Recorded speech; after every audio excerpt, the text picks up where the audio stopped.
Good morning, Odell.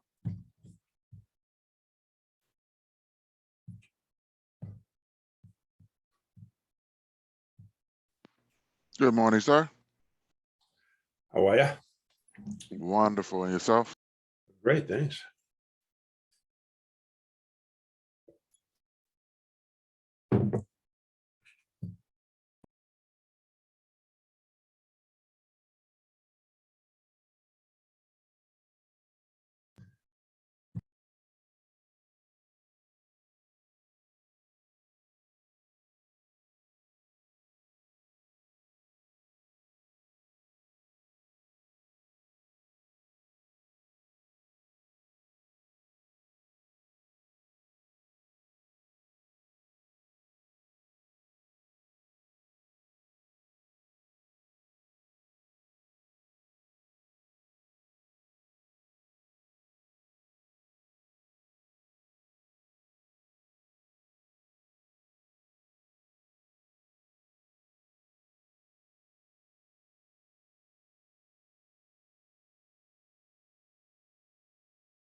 Good day and good morning, everyone, and welcome.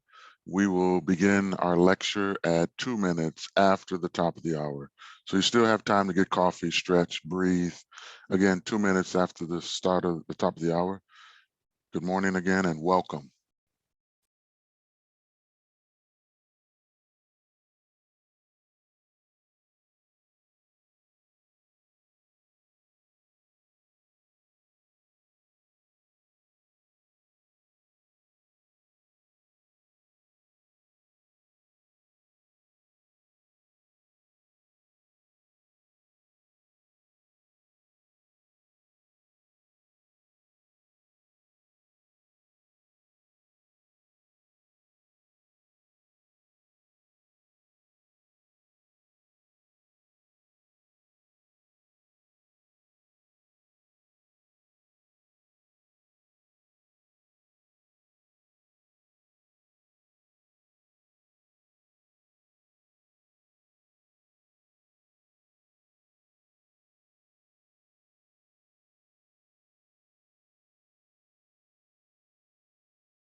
Good morning and welcome. For those of you that are just joining, we're going to allow others to join as well.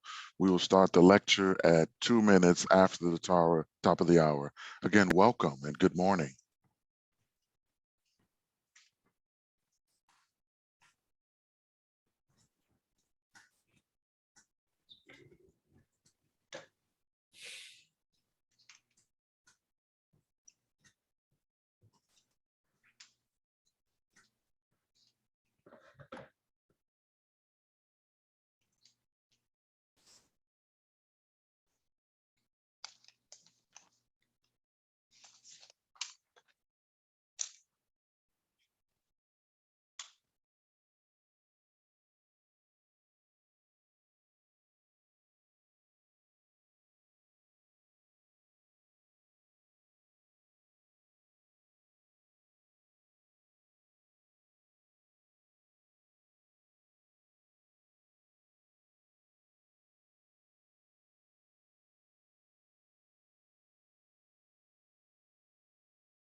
Good day, good morning, good afternoon, and welcome to everyone.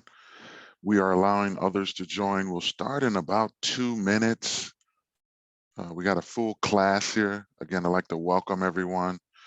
We're going to have you put your mics on mute until you have a question or something along the line, so you can mute yourselves.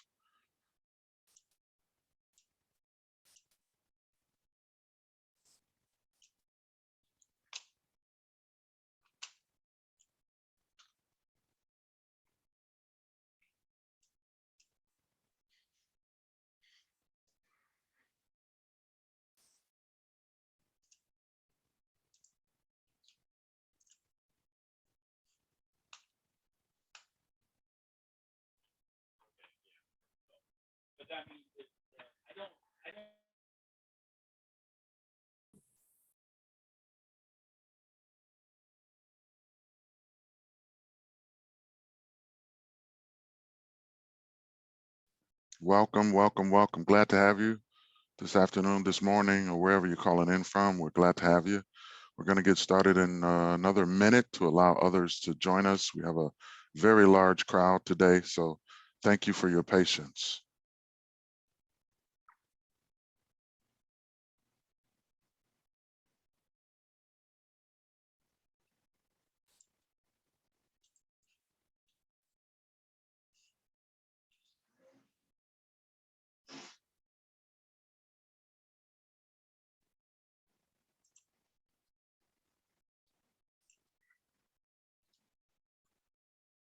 Okay, let's go ahead and get started. Again, I welcome everyone to our Sumo Logic Fundamentals Certification session.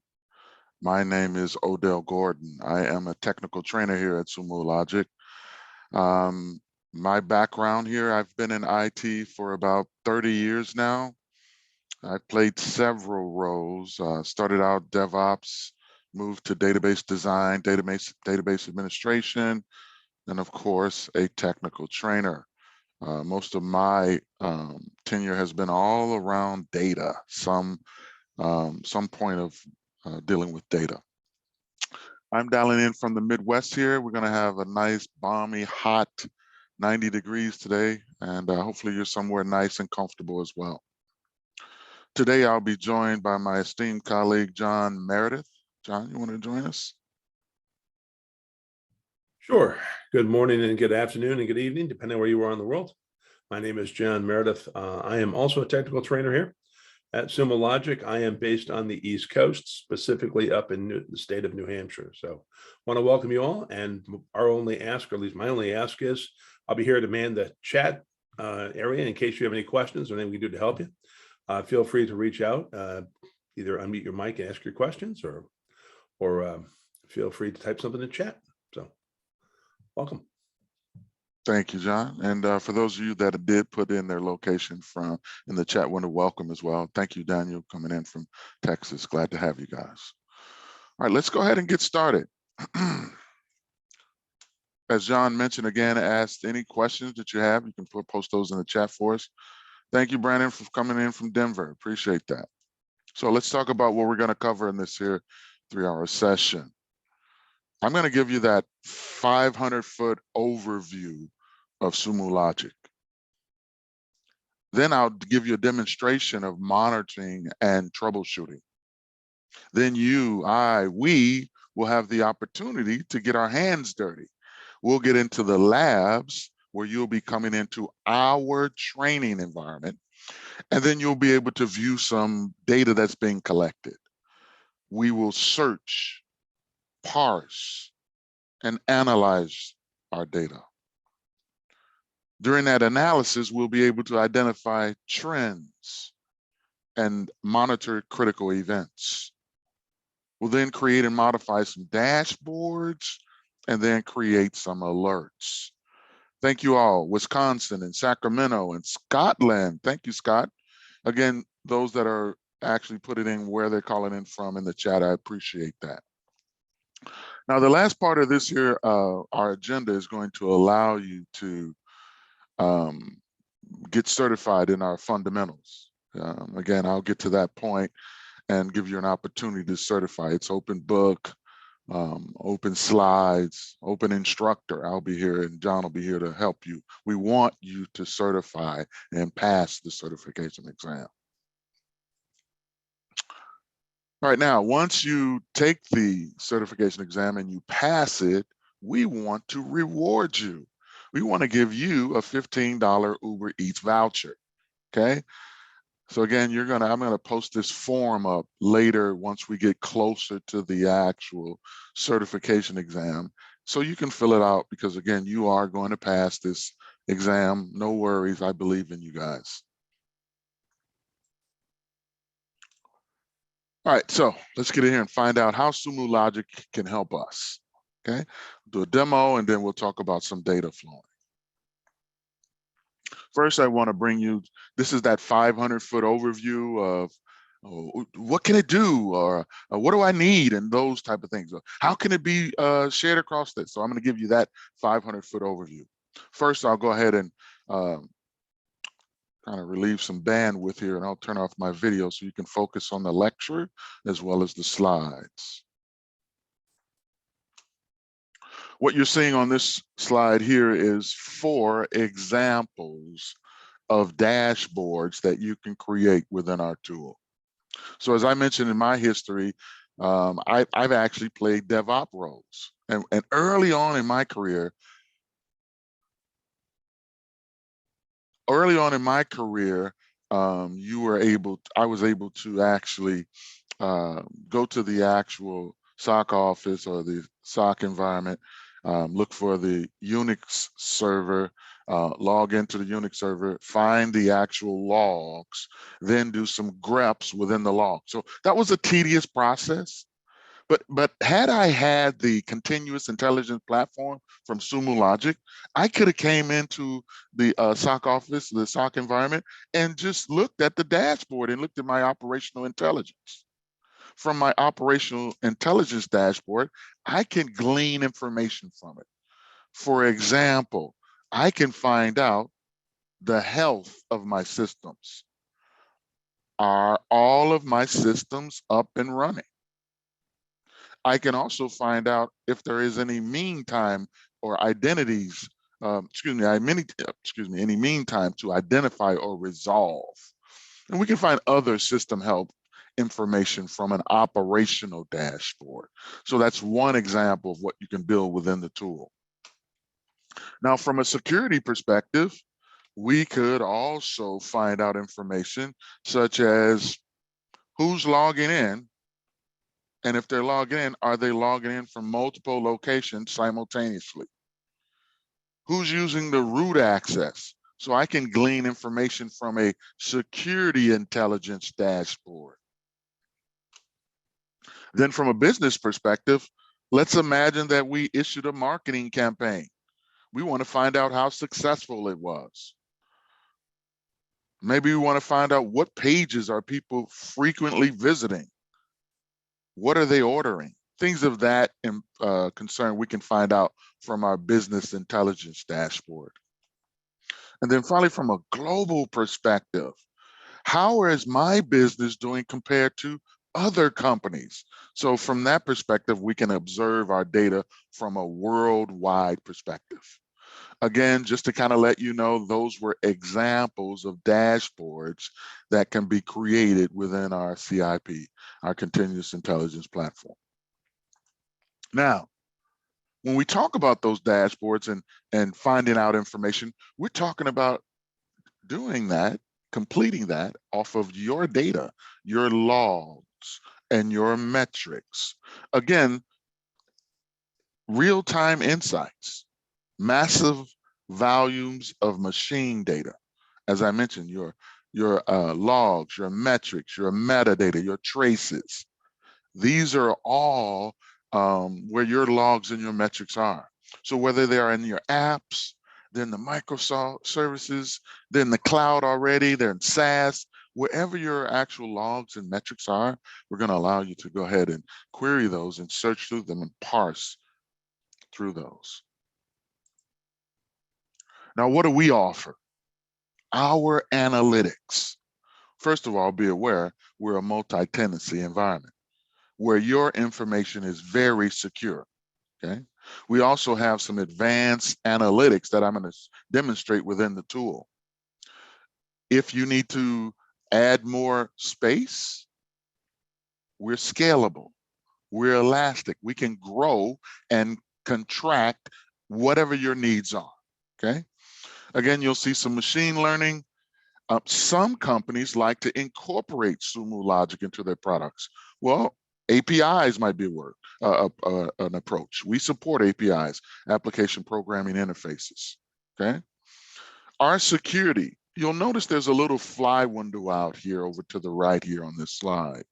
What that is some of our attestments, our certification. As I mentioned, we take certification very seriously. One of our key core values is we're in it with our customer, and it starts with security. We're SOC 2 certified, FedRAMP certified, HIPAA certified, and those are just some of our attestments. And then finally, your people. What we mean by this is we want to give you the ability to achieve continuous collaboration across all lines of your business. You have a single source where you can speed up decisions. So again, you're able to share your findings across all lines of your business. So again, just to kind of give you, ladies and gentlemen, what that was that 500-foot overview. Basically, it tells you, hey, we can build some dashboards where we can monitor and get alerted from. Our data, wherever it comes from, it's going to be able to be queried within this CIP platform. Sumo Logic offers analytics for us, all types of analytics. And there's till yesterday. Oh, okay. Excuse me. I hear some feedback. If you can put your mic on, that would be awesome.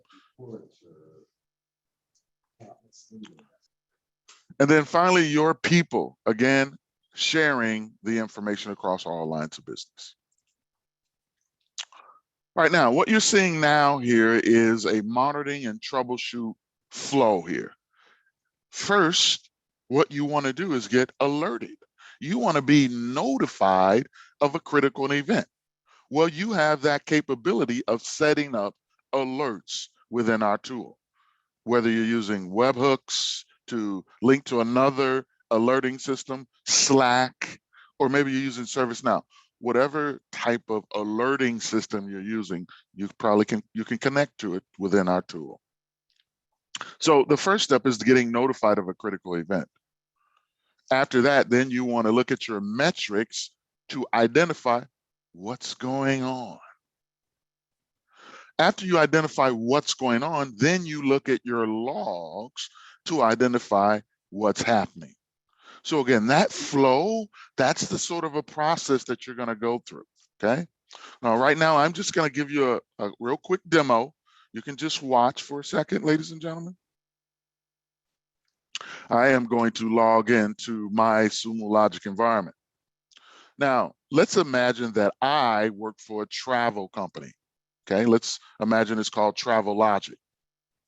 One approach, as I mentioned earlier in my career, I worked in DevOps. One approach is I could log into the CIP, go to my production of my environment. Again, I work for a travel company. It's called Travel Logic. I can go to my production of my environment, go to the folders. Right now, you're looking at our Sumo Logic. I'll talk more about this once we get into it. Just help me for a minute and go through our actual demo. I'm going to go to my business here, my operations department, and go to my operational overview. So what I've done, ladies and gentlemen, is I logged into Sumo Logic, and I'm going to a dashboard that was created to help monitor our travel environment. What you're seeing on the screen is 12 items, okay? And these 12 items each has an underlying query, okay? So keep in mind a traffic light. Green is good, red is bad. We got to go investigate. Yellow is a warning, keep an eye on, okay? All right, now, I can see on this particular dashboard that my service nodes are looking good. My latencies looking good. My databases looking well. So I can see all the green here, but I also see some red, okay? Now these are dashboard panels. All of these items are what we refer to as dashboard panels. Now I'm emphasizing this because later you and I will build a dashboard and add some panels to it, okay? Now, one of the features in our tool, what you can do is you can create that drill down effect. So right now, let's say, for example, we're looking at the checkout service. We see that it's red, so we know we have to go and find out what the problem is. So I can click on the checkout service. Notice what it does. It drills through to an even lower set of, more detailed set of dashboards. Now I have 6 dashboard panels, okay? And in here, I can kind of see further information. I can see bookings was looking good. And then all of a sudden at 8:42, I started getting failures. Now, one of the things you also can do within our tool is our legends are interactive. And what I mean by that is if I want to focus only on the failures, I can go over to my legend, turn off my successes, and I can focus and see those items, okay? I also see errors over the last 7 days. I can see errors by node. My latency has some spikes and peaks. I can also see the latency averages, see some outliers here. I also see my CPU and total memory. Let's focus on that. So again, we were alerted. We found out that something's wrong with the CPU and the memory. So we drilled into an actual deeper dive. So we're looking at our CPU and total memory. Now, this dashboard panel doesn't have any other drill effects, which means if I click on it, it's not going to go to a more detailed. But I want to find out my metric information. So in the top right corner of this dashboard panel, I'm going to click on the show in metrics. Odell, what are we doing? I'm demonstrating a scenario of working for a company called Travel Logic. I use the CIP program, the continuous intelligence process, to actually find out if there were any issues. Now, here's another approach, ladies and gentlemen. I could have went ahead and set up some alerts. What you're looking at is our Slack environment. And we set up alerts already. So I can go in here to my prod 9, for example, my production server number 9. And I can go down to my latest message and I can see there was some gateway response time outliers. So here is probably an even better approach. First thing I do, I come into the office, I look at my actual Slack. I see that there's a notification there, okay, an alert. Now, we built this into our Slack. You can do the same thing. So notice here, I have the ability to go to an operational overview. If I click on that, guess where it's going, ladies and gentlemen? It's going to that same dashboard that I started out with, okay? So just to kind of regress for a second. Remember, initially I came and logged in to the CIP, I went to prod 9, and I went to the operations, and I went to the operational overview. That was my initial view. Now what I'm demonstrating is from a Slack notification, I was able to get there as well, okay? And then you'll see also I have the ability to go to the service detail, all from the Slack notification, okay? So you have multiple ways to get to that dashboard through some type of alerting system like Slack, or you can come into the actual Sumo Logic CIP and get there, okay? All right, so anyhow, we know how to get to these dashboards multiple ways. Now we're investigating. Again, we want to find out what the problem is. That's why we're doing this. And if you remember the workflow I talked about, you get alerted, then you go to your metrics to find out what's going on. Now, when we look here in our metrics, we see first a heat map. This heat map is going to change colors. It's going to get darker as we get more messages, okay? What you see down towards the bottom is you'll see what the actual calculation is all about. We're looking at CPU, what our metrics are all about, and we're looking at memory, okay? Now, if we want to bring the actual underlining log message, okay, here's a feature that I'm going to demonstrate to you. I'm looking at one sector or 1 minute of the actual heat map. I have my shift key down and I'm clicking my left mouse. Again, that's nothing that you have to remember right away. I'm just giving you extra information, ladies and gentlemen. What that did for me from my metrics, what that allowed me to do was to open up the underlining log message query. Okay, so that's what I'm doing. Notice it's using an actual metadata tag, source category. We're equating it to our checkout and we're giving it a keyword. We want to look at all of our errors or exceptions in our checkout logs. Okay, over to underneath the actual query, you see it underlining, it's done gathering results. I see the elapsed time and the total number of results, over 420. You can also see the actual session ID if I ever need it. Over to the left, I see the time the message happened and the actual message. So here's all my messages. And if I go through here, I would see that these are either error or exceptions. You'll get in here, ladies and gentlemen, and I'll help you kick the tires, look under the hood shortly. Just let me get through the demo. I'm demonstrating a process flow. So right now we're looking at the underlining logs, okay? Now I want to change some things here. Right now I'm only bringing back error and exception. I'm going to get rid of that keyword and I'm going to change my time a little bit. And I'm going to run that same query, returning all of my messages.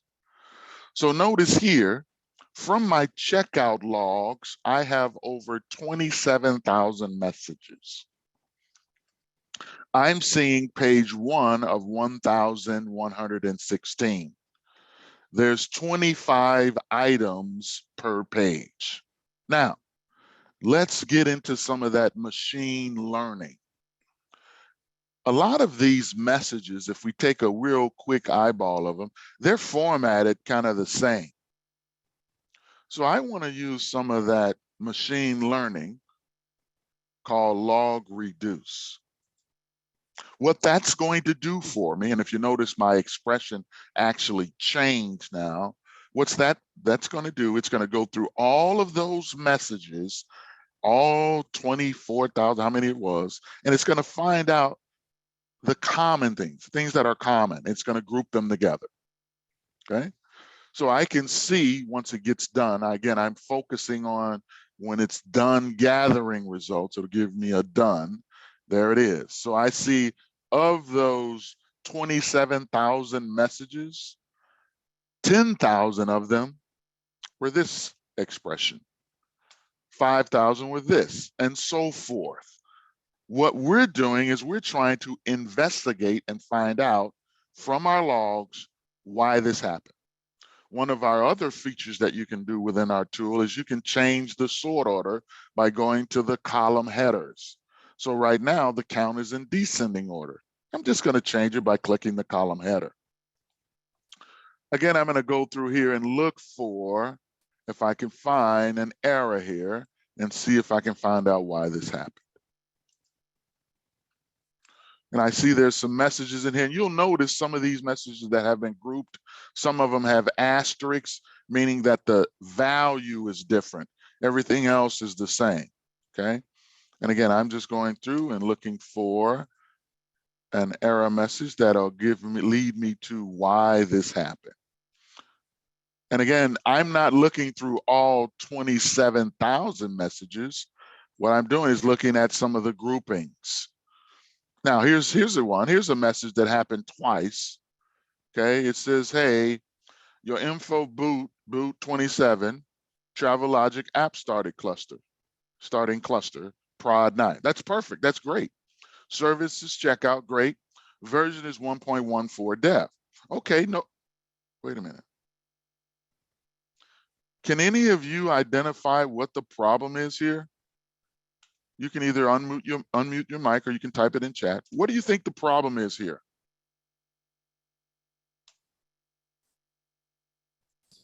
Dev version got installed? Absolutely. Very good. Thank you, Mike. Thank you, James.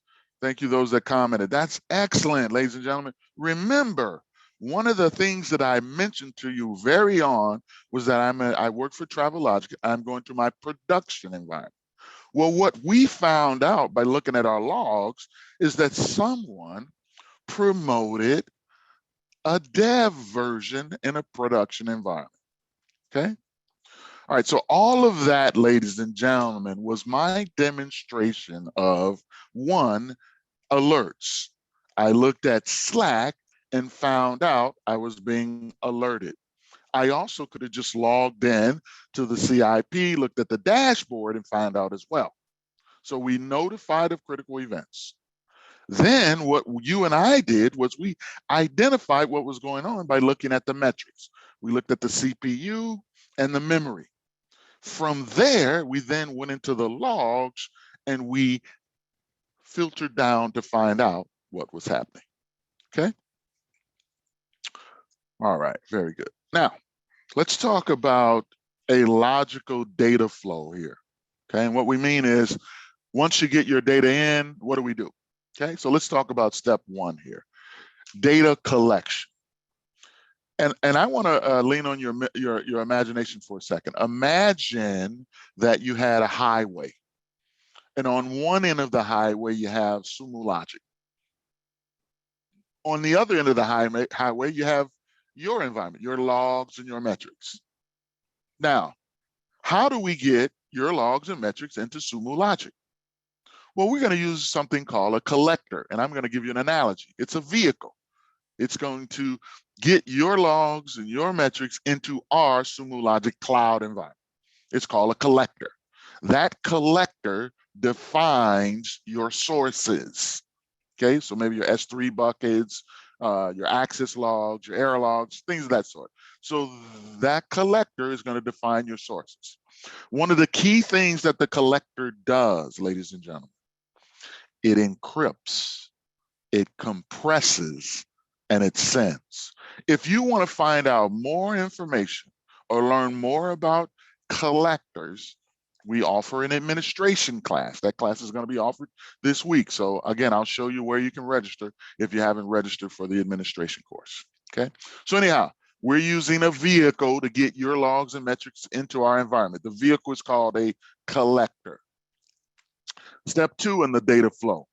Once your logs and metrics are in our Sumo Logic environment, that allows you and I to build some searches, to analyze using operators and displaying our results in different types of charts. Okay. Once we have that search and analyze completed, we can set up some visualizations where we monitor things by creating some alerts or even some dashboards. You saw in my prior demo, I had alerts set up in my actual Slack. I had dashboards as well to allow me to monitor.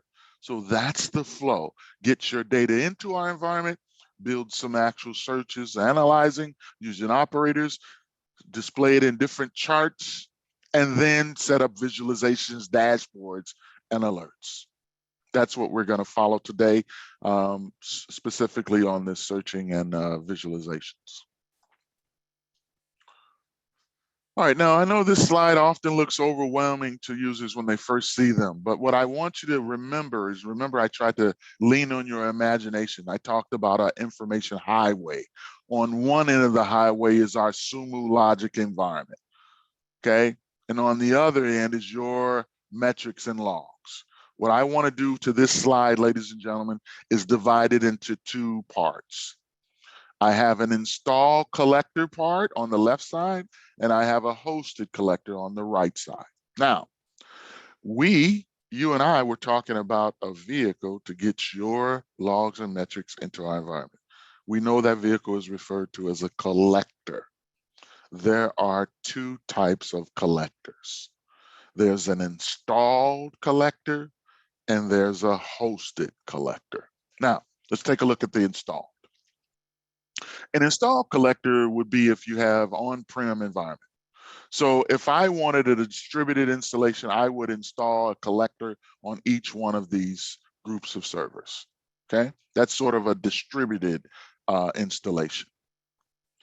It's going to encrypt, compress, and send your logs and metrics through the firewall up into our Sumo Logic environment. That's a distributed approach right there. Maybe you want a single server, you want a centralized approach where you install your collector on one machine and all other machines feed to it. It is then going to encrypt, compress, send it through the firewall and up into the Sumo Logic environment. So what I'm describing, ladies and gentlemen, is an installed collector. Typically, that's if you have servers you want to capture logs and metrics from, you're going to go ahead and install an actual collector. The other approach, if your logs and metrics are already in the cloud, maybe it's in AWS, or maybe it's in Azure, or maybe it's in Salesforce in the suite. If your items are already in the cloud, then there's no installation. All we need to do, Sumo Logic, all we need to know is where your actual logs are and any credentials we need to get to them. Okay, so again, either I'm going to install it on my on-prem or I'm going to go from my cloud and give Sumo Logic the information, the credentials of where my logs and metrics are. Two types of collector. That's what you want to gain from this slide here. Now, once your actual logs and metrics are in our environment, you want to be able to query those logs and metrics. Now, we have 5 different types of metadata tags, and a tag is essentially a name given to a description. Okay, you'll notice that one type of tag here, excuse me, one of the tags here is underscore collector.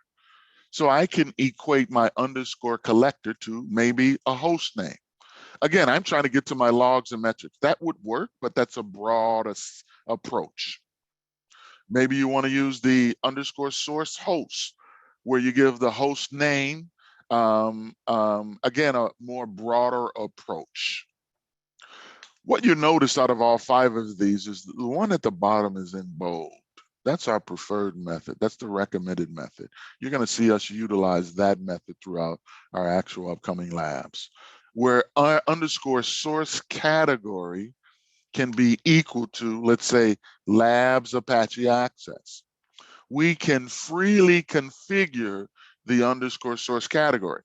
So another example, let's say I want it equal to labs Apache era, or maybe I want it to be prod Apache or dev Apache. So notice those examples are allowing me to freely configure the source category to the directory where our logs and metrics are.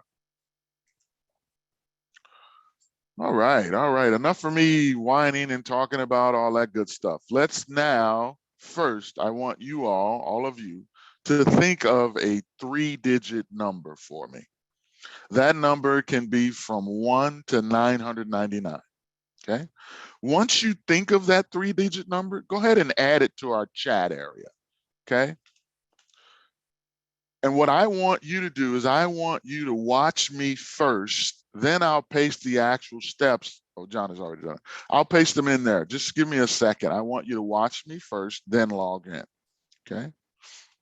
You're going to use these credentials as well. Thank you all that are putting your actual information in there. Thank you. You guys are awesome. All right, so what I'm going to do now here is I'm going to log in and you're going to watch me just so you can follow the same steps. Let me log out. All you're going to do, ladies and gentlemen, is you're going to bring up a browser and you're going to type in service.sumologic.com. That's the first thing you're going to do. Now, if you want to watch me first, that's awesome. I've given you credentials already. So you're going to go ahead and put those credentials. Training, it's going to be one of those. Let's see here. Go ahead and put that in there correctly. There you go.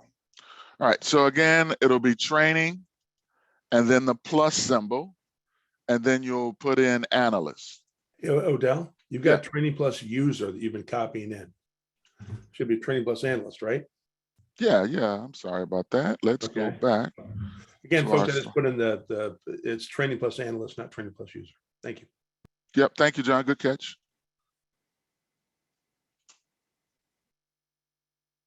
All right, anyhow, let's go right here. So there it is right there for me. Thank you. I fat fingered that. Good job. All right, now let's go back over here. Again, training plus analyst, you're gonna put in your number. So I'll just put in a good number here. And then you'll put in at sumologic.com. And then the password, of course, you're gonna use the password of, there you go, sorry about that. I'll put that in there for you guys. It's gonna be logs with a uppercase L, 20, 22, and an exclamation mark. And let me display that because I fat finger things. So again, this is what you're gonna do, ladies and gentlemen. You're gonna open up a browser. You're gonna type in training plus analyst and your 3-digit number, sumologic.com, at sumologic.com. Then you'll type in logs 2022. All right, so everyone go ahead and give it a try. Once you log in, before you start clicking, give me an opportunity to get everyone in. So once you log in, go ahead and say, go ahead and alert me that you've logged in. You can either raise your hand or you can put it in the chat. You're logging into our training environment, ladies and gentlemen. Again, as I mentioned at the beginning of class, we know what the data that's in our training environment. We don't know the data that's in your production or your dev. So that's why we're allowing you to log into our training environment.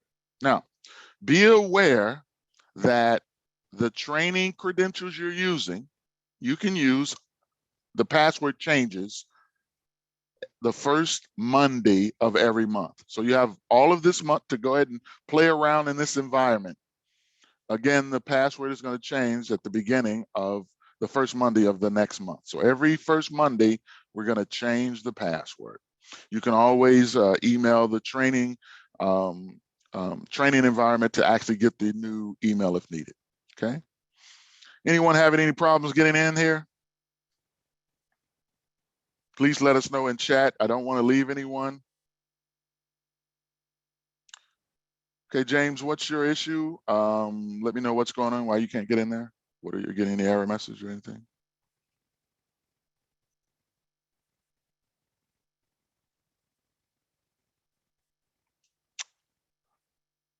Yep, training plus analyst 147. Yep, that looks good. Looks like, yep, looks good, James, without the question mark, of course, but it looks good. And James, for the password, it's capital LOGS 2022 exclamation mark. Don't forget the exclamation mark.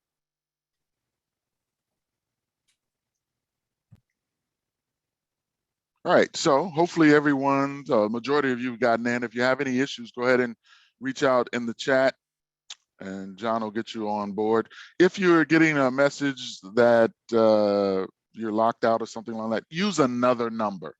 Again, you're going into our training environments, those numbers typically work. All right, James, good to hear. All right, first thing we're gonna do, ladies and gentlemen, we're gonna kick the tires. We're gonna look under the hood. We're gonna drive the car around the block. That's an analogy I tell all students. Whenever you're learning something new, as far as technology, it's a good idea to just get comfortable with it. Click, move, click on things, try to break it. You know, you're in a training environment, just to get comfortable with this. Again, that analogy, that car analogy, is typically what you do with a new car, okay? So let's get in here. Now, you may or may not be seeing our navigation panel. So let me explain to you what I mean. You may have came in and you saw these 3 stacks of pancakes here, or you may have came in and you saw our navigation panel. Just be aware, you can hide the navigation panel by using the arrow. You can make it appear by clicking the stack of pancakes. Okay. All right, next. With your navigation panel extended, you have 4 folders underneath the phrase Sumo Logic. The first folder is your recent. Any recent items that you may have opened, anything that someone has recently shared with you. Victor, not use another number, Victor. Training, use like 494. Try that number, Victor.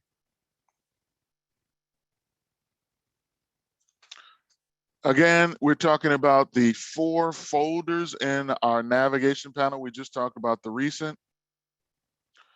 Next, let's go to our favorites. When you favorite an item, it's going to appear in this folder. The next folder there is your personal folder. Whenever you save an item, it's going to be stored in your personal folder. Okay. Lastly is your library. That is where the administrator, he or she may go ahead and add something in the library for you to consume or look at. Okay, so those are the 4 folders. I'm going to quickly demonstrate to you the favorites. So for example, if I wanted this first folder to be considered a favorite, I'd hover over and I see the asterisk. I click on it. Not only does it appear in the original folder, but it now also appears in my favorites. Okay, I'm not able to delete that. I can unfavorite by clearing the favorite. Odell, what are we doing? We're just getting comfortable with the Sumo Logic continuous intelligence platform. All right, so we're looking at our navigation. Now, if you go down towards the bottom of your navigation panel, you'll see it's a little darker there. We refer to this as our main menu. Okay. Now, I want to point out one thing in particular in our main menu. If you need to, or when you need to log out, in order to log out, you click on the username that you logged in the navigation panel and you sign out. Okay. So again, that's going to be your sign out. Navigation panel, main menu. Okay. Now, to the right of the navigation panel, you have 3 tabs. You have your house, your home tab, you have your library tab, and you have your alerts tab. We're going to spend all of our time on the home tab. On the home tab, you have 3 links. You have your home link that gives you recently opened dashboard, recently run searches, so your recent items. That's on your home link. And you have ways to actually build queries as well. I'm going to show you another way, but just be aware that's there for you. Under your home tab, you have another link, the learn link. Okay. Now in the learn link here, we have some quick start videos. We just have 5 of them. But ladies and gentlemen, let me tell you, if you go out to YouTube, we have a plethora of Sumo Logic quick start videos or videos out there. So there's tons of videos out on YouTube. So be aware of that. But in here, we give you a starting point. Hey, you want to learn about your data in Sumo Logic, data collections or metadata, built-in metadata? Again, these are some quick start micro lesson videos for you. Again, we're on the home tab, the learn link. If we scroll down underneath the videos, you'll see fundamental labs. This is what we're going to do. We're going to follow these steps. Okay. When you come back and take the administration course, whenever that is, whether you take it within a trainer or if you do self-service, here's your administration steps. So we give you starting points on the learn tab, on the learn link of the home tab. Okay. Now, there's 6 boxes over to the right of the administration. I want to go through those just to kind of give you a high-level overview of what's going on. Now, one of our original slides, I talked about in the data flow, once you get your data into our environment, your logs and your metrics, you then are going to be able to search and parse. And I talked about something called operators. Well, this cheat sheet, once I click on it, will actually give us a list of those operators, the description as well as examples on how to use it. Okay. I am closing the cheat sheet tab and going back to the CIP. I just launched the cheat sheet. To the right of the cheat sheet is our documentation. Our full documentation is available for you. It's out there and available. Okay. Now, one of the things that we recommend if you're new to the tool is to click on the Start Here. Okay. And that gives you your menu of items on the left-hand side. Maybe you want to actually learn about other curriculum that we offer. Well, if you go to the Quick Start Labs and Tutorials, click on that link, then you would actually see, oh, here are the labs fundamentals. Here are the labs for administration. Search Mastery gets more into using operators and searching. Cloud security and monitoring analytics, and as well as other curriculums that we offer. Odell, how did you get there again? Great question.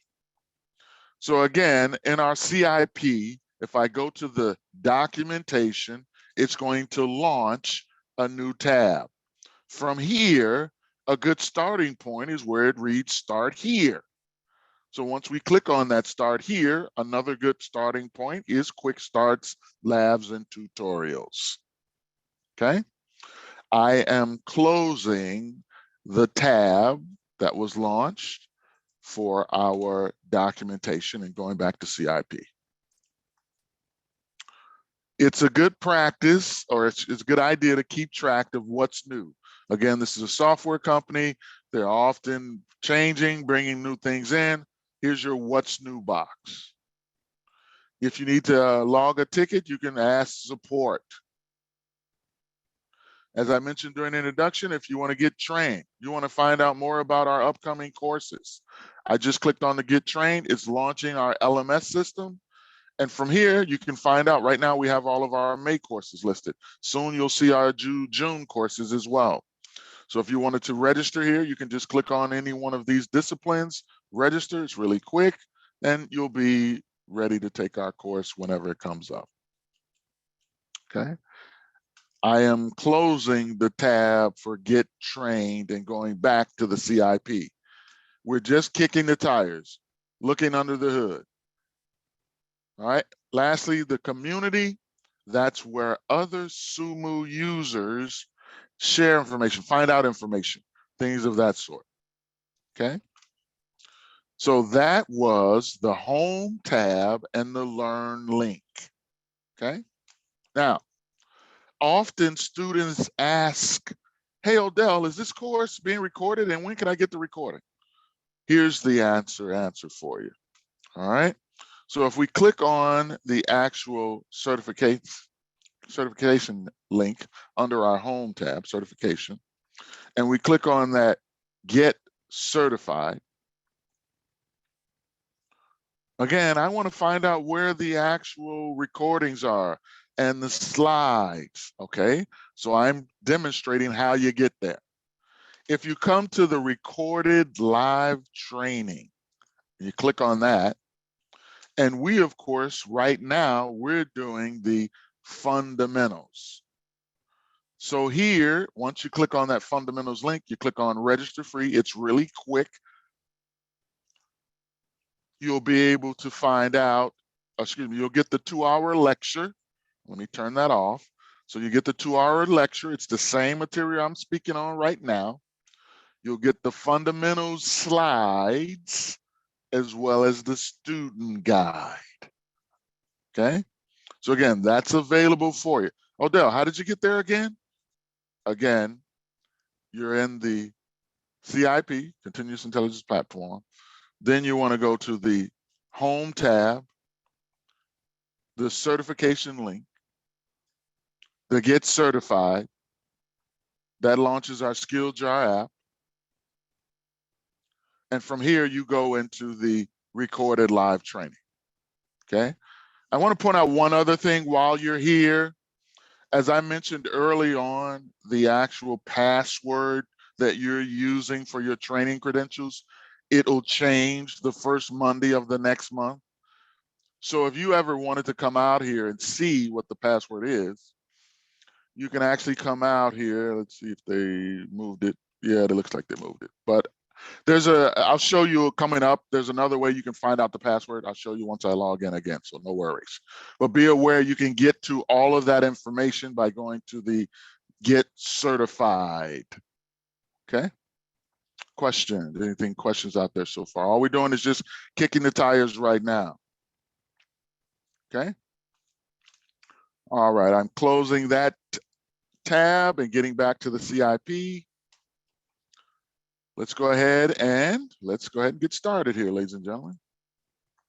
So make sure you're on your home tab, your Learn link. Okay. Now, under your videos, your actual micro lesson videos, you should see the hands-on labs for fundamentals. These are the steps that we're going to follow. I'm going to guide you through them. Okay. So let's click on lab number 1, viewing your data. I am going to add this to the chat window in case someone is having any problems. So I added the link to the first lab in the chat for you. All right, so in this lab here, we've already signed in. Now, one of the other things I want to kind of point out to you to make it easier for you, if you're in a Google Chrome environment, you can right-click on these tabs and pin them. The advantage of doing that, it allows you to toggle between the continuous intelligence platform as well as your actual lab steps, okay? All right, so let's go back here and let's get in. So we've already signed in, good job, okay? Now, what we want to do is we want to find out if our vehicle has been defined, if the collector has already been defined, what data is available to us? And we can do that by finding out our collectors, okay? So what we're gonna do here, going back to the CIP together, we're gonna go down to our main menu. So make sure your dashboard panel, your navigation panel is extended. We're going down to the darker area, our main menu, and we're gonna click on Manage Data. You'll see some sublinks under Manage Data, okay? We wanna click on our collection. That launches a new tab. Now, speaking of tabs, let me talk about this as well. I'm digressing for a moment. If you came into this environment and you had a bunch of tabs open, again, I'm just doing this for those that had a bunch of tabs open. If you had a bunch of tabs open when you came into the environment, you can go up to any one of the tabs and go to the 3 dots, which is our More, and you can close all tabs, okay? I'm gonna close all other tabs here, okay? And now I'm going back to my navigation panel, clicking on collections. So again, I just digressed to kind of show you in case it was full of open tabs, you can close those. Now, when we log in here and look at our collectors, we see it looks overwhelming. So one of the first things that I do when I come in here, and you don't have to do this, it's not mandatory, but one of the first things that I do is I go ahead and collapse all of the actual collectors, because right now they're expanded. So I click on the collapse. Now I see the collectors. I see the health of them. I see the 2 different types. Either it's hosted or it's installed. I also see that we have the number of sources defined under each collector. I have a search capability. I'm just going to type in Okta. Okay. I typed in Okta. It's not mandatory that you do it. Again, it's up to you. I'm just demonstrating here. What I've learned here is the tool filtered down to anything that has Okta in it. I have 2 collectors. It's healthy, that's good. It's a hosted. That means it's based in the cloud. My logs or metrics are in the cloud. It has 1 source. Over the last hour, it has some activity. It has ingested over 17,000 messages. Odell, what are we doing?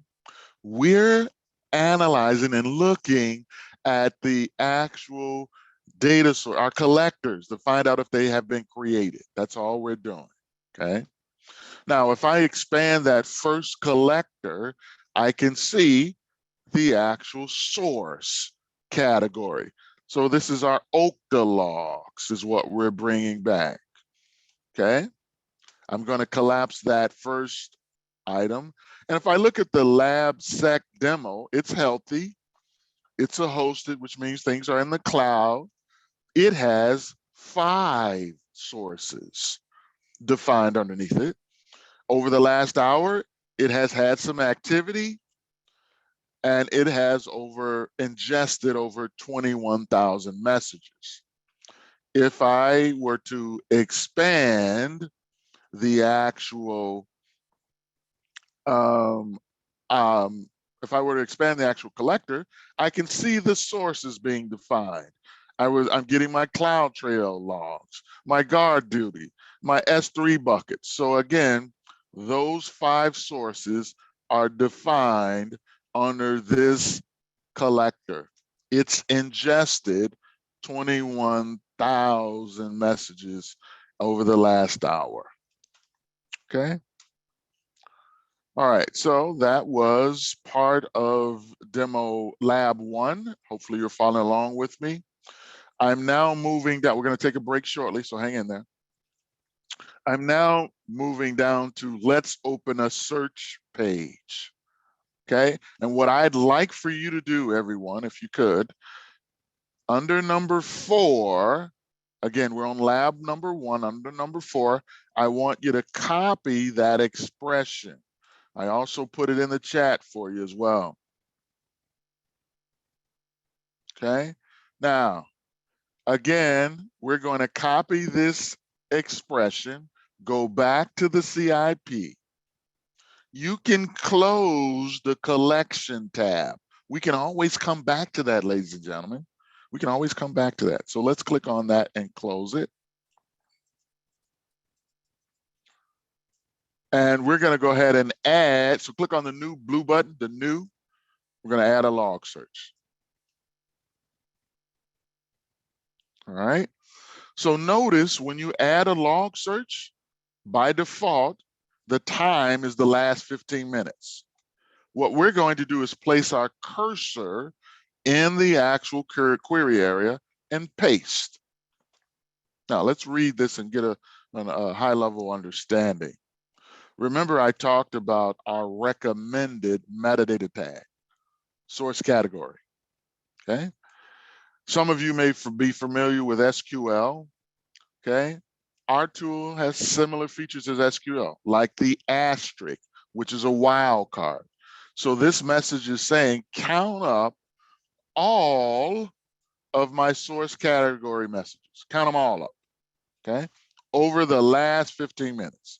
And in order to run this query, we either hit enter or we hit the actual blue magnifying glass.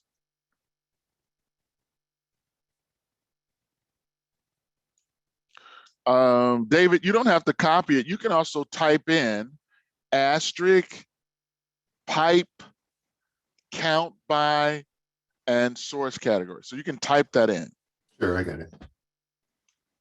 All right, no worries. I do the copying and pasting because it's just easier so we don't fat finger things. But again, you have the ability to type. Now, if you take a look here, ladies and gentlemen, what we have initially, we have 2 tabs. We have a messages tab that has all of our 952,000 messages. Your number may not be exactly like mine. That's not the purpose, okay? Just understand, again, I have all of my results. I have a messages tab that has all of my results.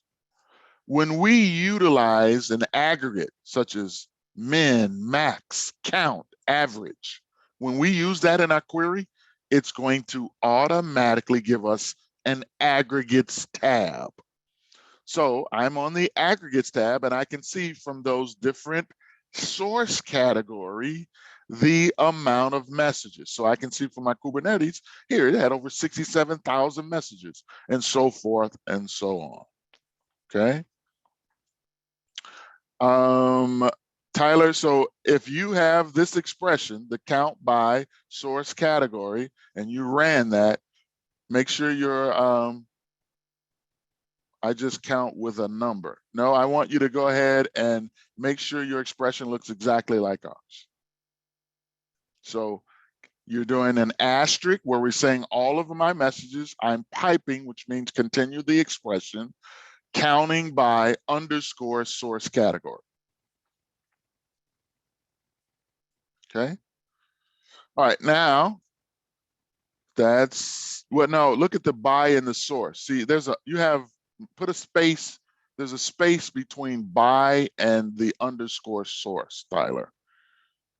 So it's count by, then space, underscore source category. That should work for you. All right, now let me point out a few things for you, ladies and gentlemen. I'm going to click on the messages tab. If this, no worries, no need to say sorry, we're learning. Let me click on this messages here for you, ladies and gentlemen, in case this ever comes up on an exam anywhere. If you want to export out your messages on your messages tab, you go to the gear symbol and go to export. Okay. Again, if you want to export these messages out, you go to the gear symbol on the messages tab. On the aggregates tab, there's a download to export your results. In case that ever comes up on an exam anywhere, you now know where to export and how to export out, okay? All right, going back to our lab steps, we did all of that. Yep, awesome. Now, what we're about to do now, ladies and gentlemen, is consume something that someone shared with us. When we talk about that something, I'm talking about an app. Let's imagine that someone in our company shared an Apache Access dashboard with us, okay? We're gonna find out if that dashboard is something we want or not. If we don't want it, or if we couldn't find it, we're then going to go ahead and add an app, because Sumo Logic provides out-of-the-box apps for you, and you're gonna see that shortly, okay? So if you're following along in your lab one, I'm on the find and display shared apps. That's where we are right now, okay? We're gonna go to our library and we're gonna search for Apache Access. So I'm going back to the CIP.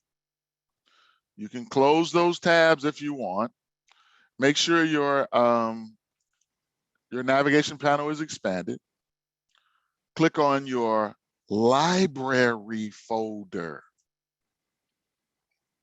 Okay, once you click on your library folder, you'll see there's a search window there. We want to type in case insensitive Apache Access. Case insensitive, in case that ever comes up on a test somewhere. And you can hit your enter key, okay? And you should see, you might not have all the stuff that I have. That's not the big deal. You probably have a folder there, okay? Expand your folder. Once you expand your folder, you should see a dashboard. Notice the dashboard is a purplish color, okay? It reads Apache Overview.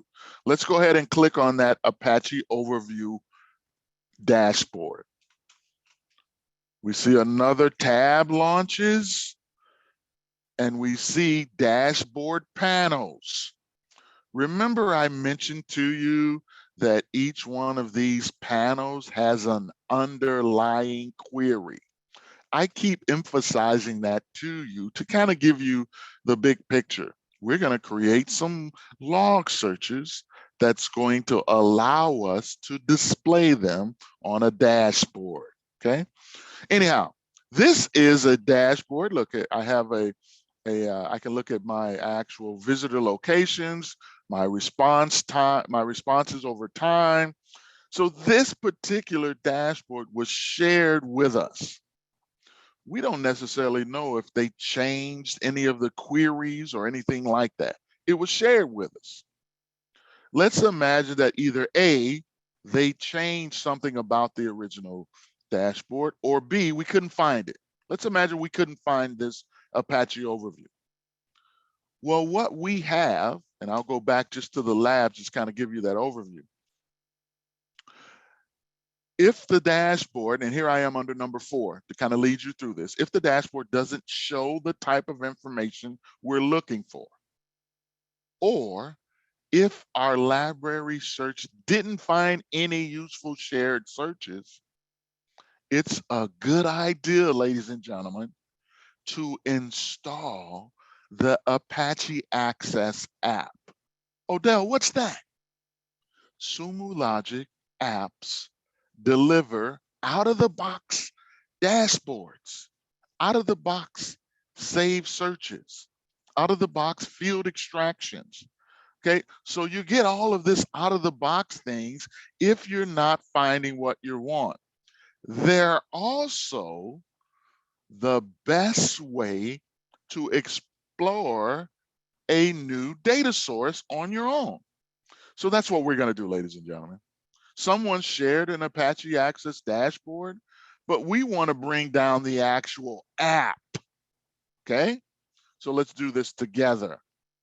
Back here in our CIP, ladies and gentlemen, you're still in your navigation panel. We're going down to the main menu this time. We're going to the app catalog. And again, we can come in here and filter by categories if we like.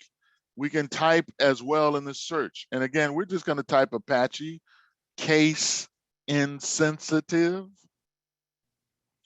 And we see it has filtered down to anything that has Apache in it. We want the first one, the one with the feather. So let's go ahead and click on that app. Now, one of the other neat features about the app catalog is that it gives you a preview of some of the dashboards that are going to be created, that are going to be automatically created for you when you download this app. Okay, so let's go ahead and click on Add to Library. And what we're going to do is we're going to leave the Apache there, and let's just put our initials, ladies and gentlemen. And I'll put the date. You don't need to put the date. I do this quite often, so I need to do the date. You just need to put your initials. Now, we talked about source categories, but again, we want to filter down here. So we're going to use a different approach. So if you're in your lab guide, I'm under number 4. Okay, it says we're going to enter a custom data filter. Now you can type this, ladies and gentlemen. You don't have to copy like I do all the time. We're using a custom filter. It's web server underscore system equals Apache. Notice if you're copying, there's a period at the end of the sentence. We don't want you to copy the period. You can type this as well. So I'm going back to the CIP. And I'm changing my source category by clicking the drop-down arrow over to the right, and I'm choosing Enter Custom Data Filter. Then I'm going to either type or paste in web server underscore system equals Apache. Okay, so we're designating a custom filter for this Apache library, and then we're going to add it.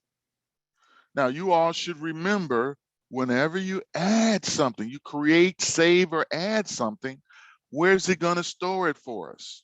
Where do you think it stores it for us, ladies and gentlemen? Anyone? Where does it store? Oh, Rebecca, good choice. Thank you, Jason. Jason hit it on the head. Look in your personal folder. That's where you should see anything that you save is going to be in your personal folder. Okay. Now let's go ahead and expand that Apache with your initials. Expand it. We see that there's a dashboard there. It's called Apache Overview. Let's click on it. Here is a more pristine. It only has our data. The one that we opened from the library could have been using someone else's. It could have been filtering on some things. It could have been changing the query. Again, this is pristine. It hasn't been changed. We just consumed it. Okay. All right. Now, let's go ahead. We have the ability to share it as well. Let's go ahead and share this. Go back to our CIP. Again, you can share the actual folder if you want it. So let's go all the way up to the folder. Again, I'm in my personal folder. I'm clicking on the 3 dots, the more, and share. Okay. Now, we have the ability to share with users, rows, or groups. Okay. So when I click here under the phrase users and rows, it gives me a listing. I can scroll through there. Okay. Let's all choose your entire organization. Okay. Now I could add other people's, like I can do John Meredith. I can add him if I wanted to. So I could add more as well, but you and we are going to just leave it as our entire organization. Okay. Now, everyone has the ability to view because that's the default. I could change it to edit, or I can change it to manage. There's no delete and there's no read. And in case that ever comes up on the exam, there's no delete and there's no read. Okay. All right. So we have specified who has the ability to view this dashboard. Now all we have to do is click share in the bottom right corner. All right. Congratulations. You've completed task number 1. You signed into Sumo Logic. You searched for categories to see what data was available. You searched for and viewed a dashboard that's been shared with you by someone in your organization. You installed an app, you shared it with others, and you opened the dashboard. Okay. All right, if there aren't any questions, let's go ahead and breathe, stretch, exhale, get out of the classroom for a second. I'm going to go ahead and put up a 5-minute timer. I'm going to pause our recording and see you in 5 minutes, ladies and gentlemen.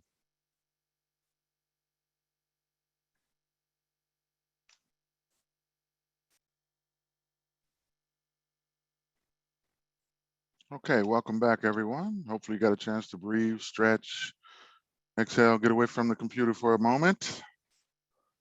We had just completed our lab number 1. Let's go ahead and continue on. Each one of the labs in the bottom right corner gives you the ability to go to the next lab. So in the bottom right corner, we're going to click on lab number 2.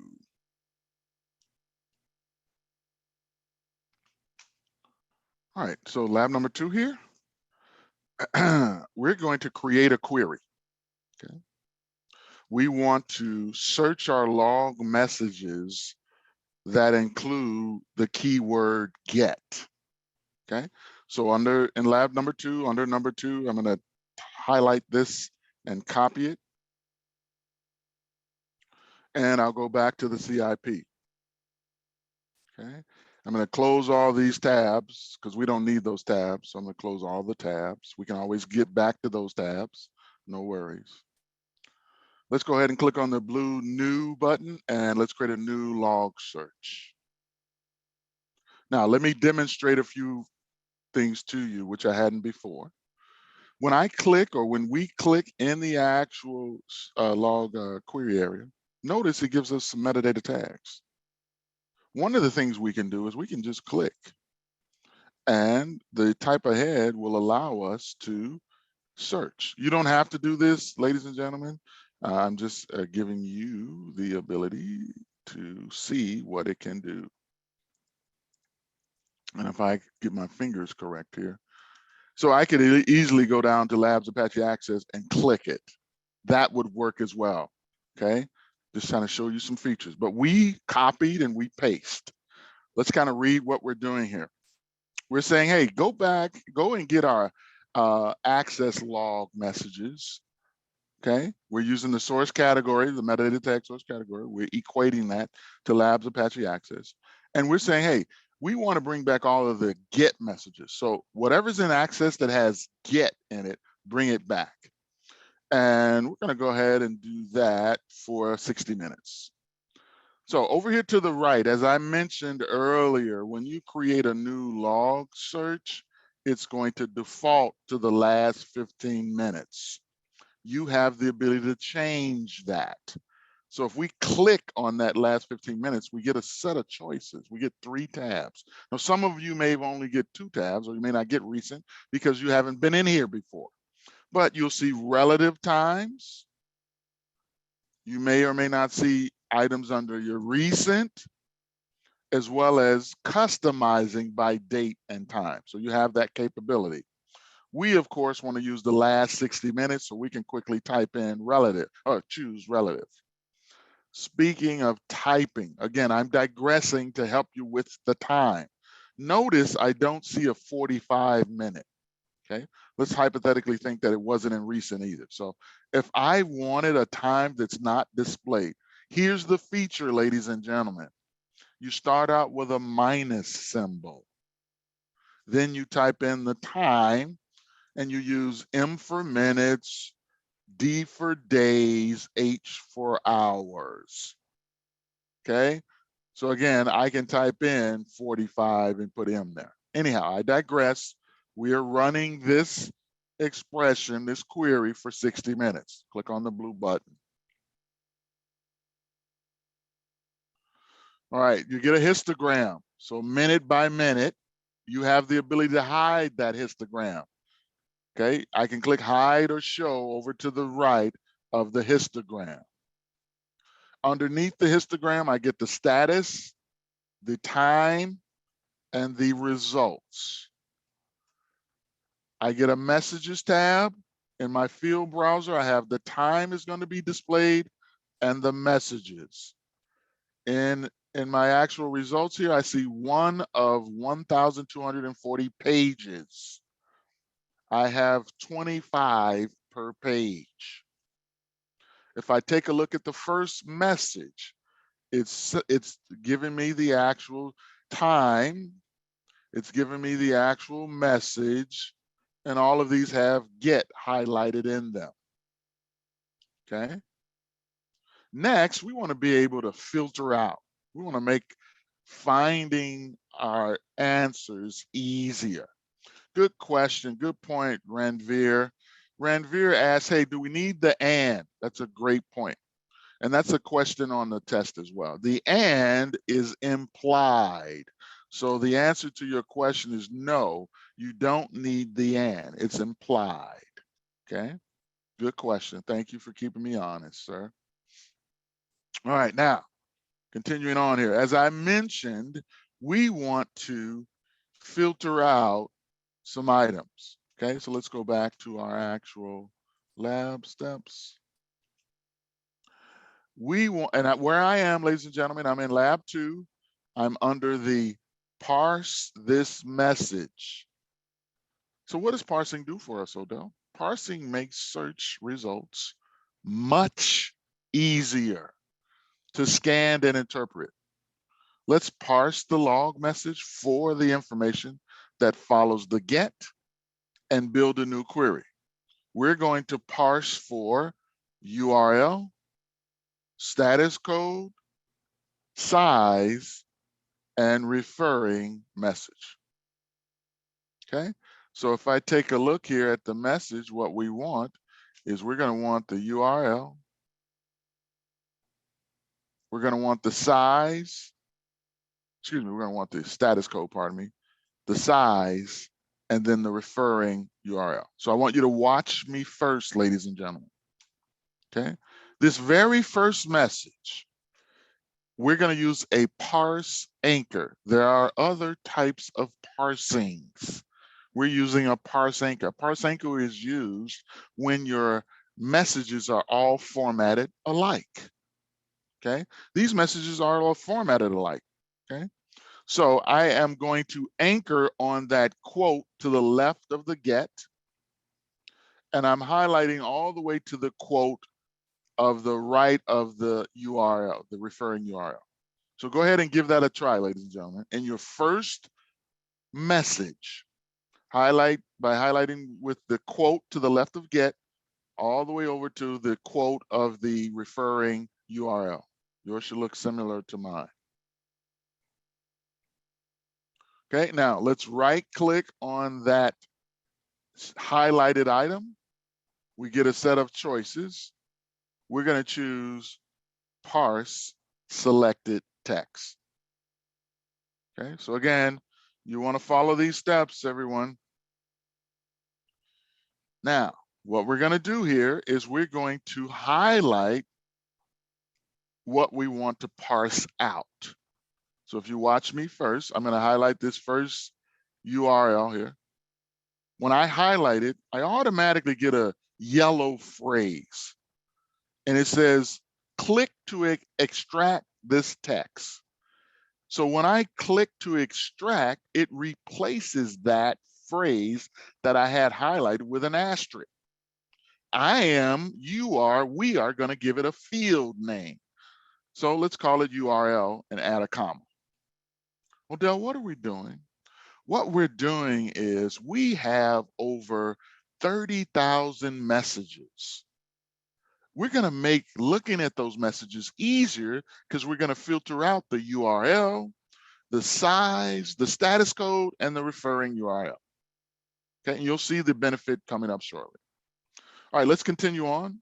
The next value after your asterisk, if you highlight that next value, and then you click on the phrase, click to extract this value, it replaces it with an asterisk. We're going to call this status code, and we don't use spaces, we use underscores. So we want status underscore code. Add a comma after that as well, because you're continuing on to add some items. Okay.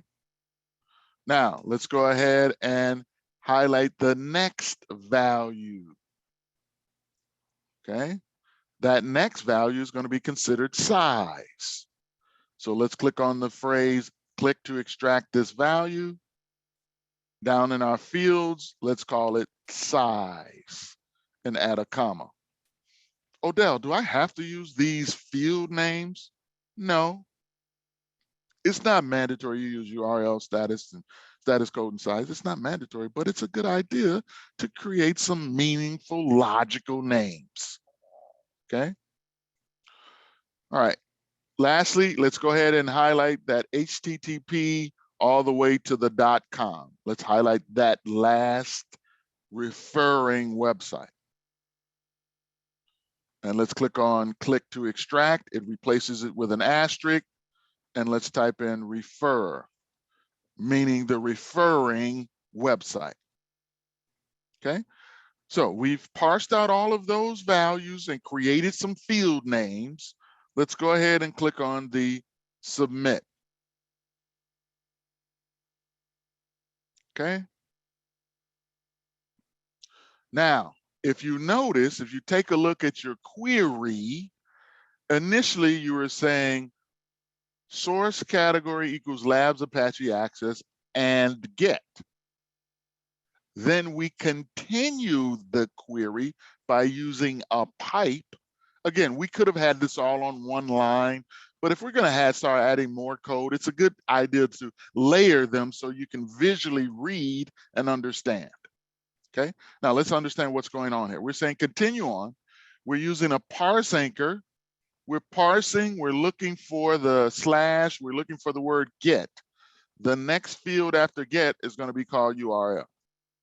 The next field after URL is going to be called status code. The next field after that is going to be called size. And the next field after that is going to be called referral. Okay. let's go ahead and run that query. And let's kind of get an idea of what happened here. We still get our histogram. We still get the status and the elapsed time and the results. Notice in our messages tab in our field browser, not only do we now have time being displayed and message being displayed, we have referrer, size, status code, and URL.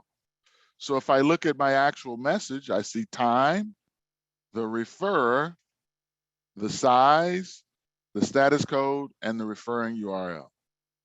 Okay, and this makes it easier for me to identify items if I needed to do, let's say, a particular code or anything like that. So be aware. And you can learn more about building queries, ladies and gentlemen, in our search mastery course. We go over more search examples, more operators, etc. Speaking of operators, notice I use the parse operator. Notice here that it is in a different color. That's to indicate that it's an operator, okay? All right, let's continue on. We parsed out everything. That's awesome. Now let's save this search because we might want to use it again, okay? So let's go back to the CIP and we're going to call this Apache status codes. So how do I save this search? Up in the search area over to the right, you'll see a search save icon, or you can go to the 3 dots, the more, and choose save as. And again, we'll just call this Apache. And let's call it status codes. Yep, Apache status codes. And you can put your initials there for me. That would be awesome. And I'll just put my date there. Okay. You can optionally add a description. You already know where it's going to be stored. So you can go ahead and click save. So now in your personal folder, you have the app that you consumed as well as the search that you created. All right, good job. All right, so pat yourselves on the back. You have completed the task part 2 of the quick start tutorial. You created the search, you parsed the message so that it's easier to interpret, and you saved your search. Good job. Let's continue on. Let's go to charting our data in lab 3. The question that Matt has, when you save that query, can anyone see it or do you have to share it? And that's a great question there, Matt. So in your personal folder, that's yours. So you who logged in, that would be your private folder. No one can see it until you share it, as you mentioned, okay? All right. Next, our next lab here, we're going to chart our data here. Okay, now, only search results that have been aggregated using a group or an aggregated operator can be charted. In case that ever comes up on a test anywhere, I want you to be aware of it. Only results that have an aggregation can be charted. Okay. All right, now let's go ahead. We're going to build out our query and add some aggregation statements. So what I'd like for you to do is just go ahead. You can just copy what's under number 1. Just copy that, okay? I'm going to demonstrate some features here. Now, you may have done this already. You may have placed your cursor at the end of the parse statement and you might want to add a line, and just by human nature, you either hit the enter key or the return key. What you've learned from that, hopefully, is all that does is rerun the query. We want to add another line, another blank row. In order to add a line or a blank row in your actual query, on my Mac, I'm using the Shift return. If you're not on a Mac, you're going to use the Alt Enter. So you're placing your cursor at the end of the parse statement, and you're just hitting the Shift return or the Alt Enter. You don't have to do it twice. I did it twice just so I can show you the actual line spacing. And then go ahead and add the count by status code. Okay. And let's go ahead and run this query.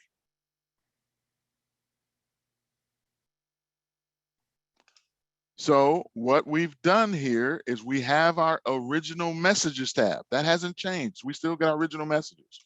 But since we added the count, we now get an aggregates tab. I can see the amount of messages for each status code. Excuse me. I can see the count of each status code type. Okay. All right. Awesome. Now, one of the things that we can do here, again, I'm moving on, ladies and gentlemen, I'm down to now let's find out when those status codes happened. So what I'd like for you to do, ladies and gentlemen, under number 2, grab the 2 bottom pieces of code. So under the parse statement, grab those 2 pieces of code and copy those. Okay. Now let's go back to the CIP and let's highlight the last line, that count by. We're going to replace it. This is another way of replacing. I'd highlight it and just paste. Okay, and just so visually, I'm just going to add another line. You don't need to do this, so you can visually see.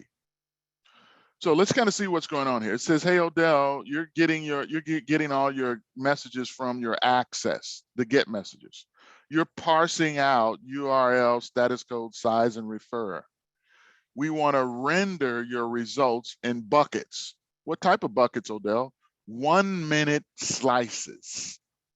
Okay, so we're using the time slice operator. And then finally, we're going to count by time slice and status code. But what I want you to take a look at, ladies and gentlemen, be aware of, if you notice when we use that time slice, it was in purple. That's indicating that it is an operator. But notice here, we're saying count by, it's using time slice, but it has an underscore in front of it. That's to indicate it's a placeholder. So whatever values in time slice is going to use as a placeholder. Okay. All right. Because time slice is a reserved word, is a operator. That's why we're using the underscore. Okay. Now we'll run this. And notice we get minute by minute slices. Okay. Now they're not in any type of order. Remember I talked about this before, ladies and gentlemen. You can just click on the column header and put them in an order. You can also add the order by, which is an operator as well. But again, I can see minute by minute buckets and the status codes per each minute. Okay. All right, very good. Now, I'm on the transpose results. I'm still in lab number 2. I'm down to the transpose. Now, if we look at our results and we want to do some comparisons, we want to do some analysis, we want to identify some trends, it's hard to do that with a list of results. It would be awesome if we could make these results look familiar to you, like an Excel spreadsheet where you have columns and rows. It would be awesome if we can do that. Well, we're going to be able to do that. Okay, so let's go back to our CIP and we're going to highlight under number 1, under the transpose results topic, under number 1, we're going to copy that transpose. Okay, we're going to go back to our CIP. And since we want to add another line below the above line, we place our cursor to the end of that line. So I'm at the end of the count by.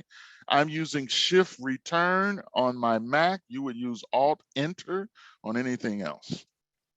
And I'm going to paste.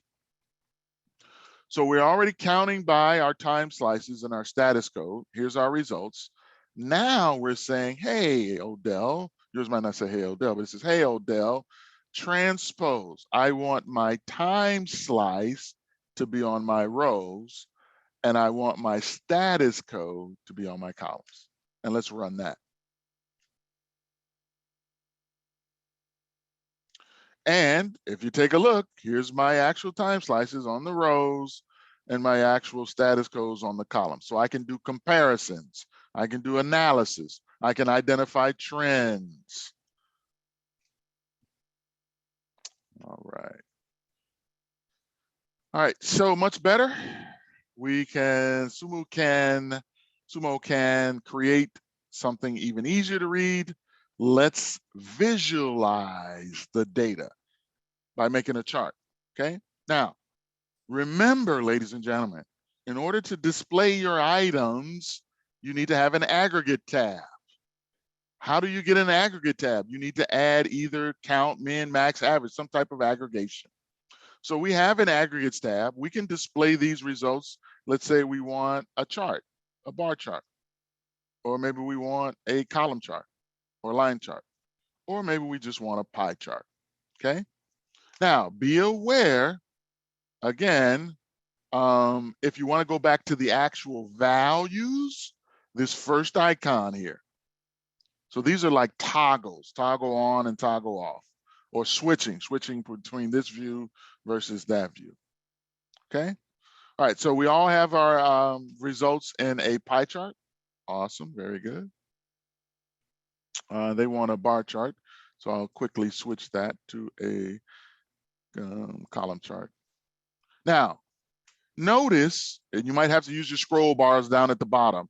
Notice I have my legend. And remember during my demonstration, I talked about on our dashboards, our legends are interactive. Well, even in your queries, your legends are interactive. If I turn off the 200s by clicking them, they're no longer viewed.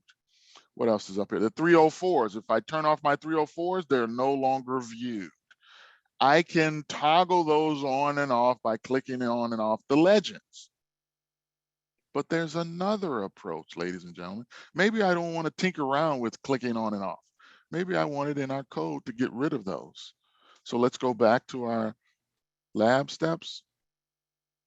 And under the create a chart, we're on the second number one under the create a chart, the second number one, okay?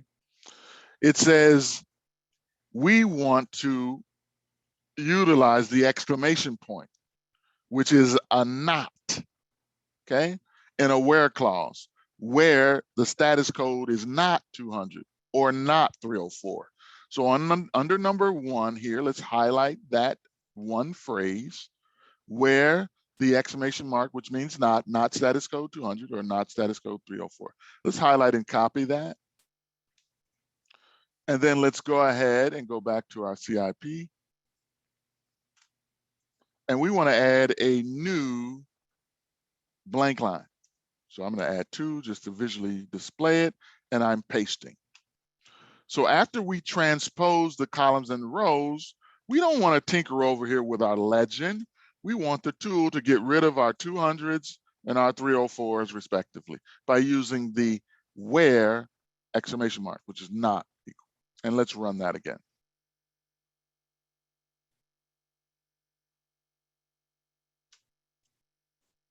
Okay. And run that. Field status code. Did I fat finger that? Status code. Let's highlight that just to make sure. Let me Your grab where all of it. clause needs to be moved up. All right. Oh yeah. Put it in the wrong place. That's a good point. Very good point there, A Odell. teachable moment. Yeah, very teachable moment, John. Good. So here's a great thing. Notice status code doesn't exist, so we have to put it under the where. And there is a method to our actual syntax. Okay.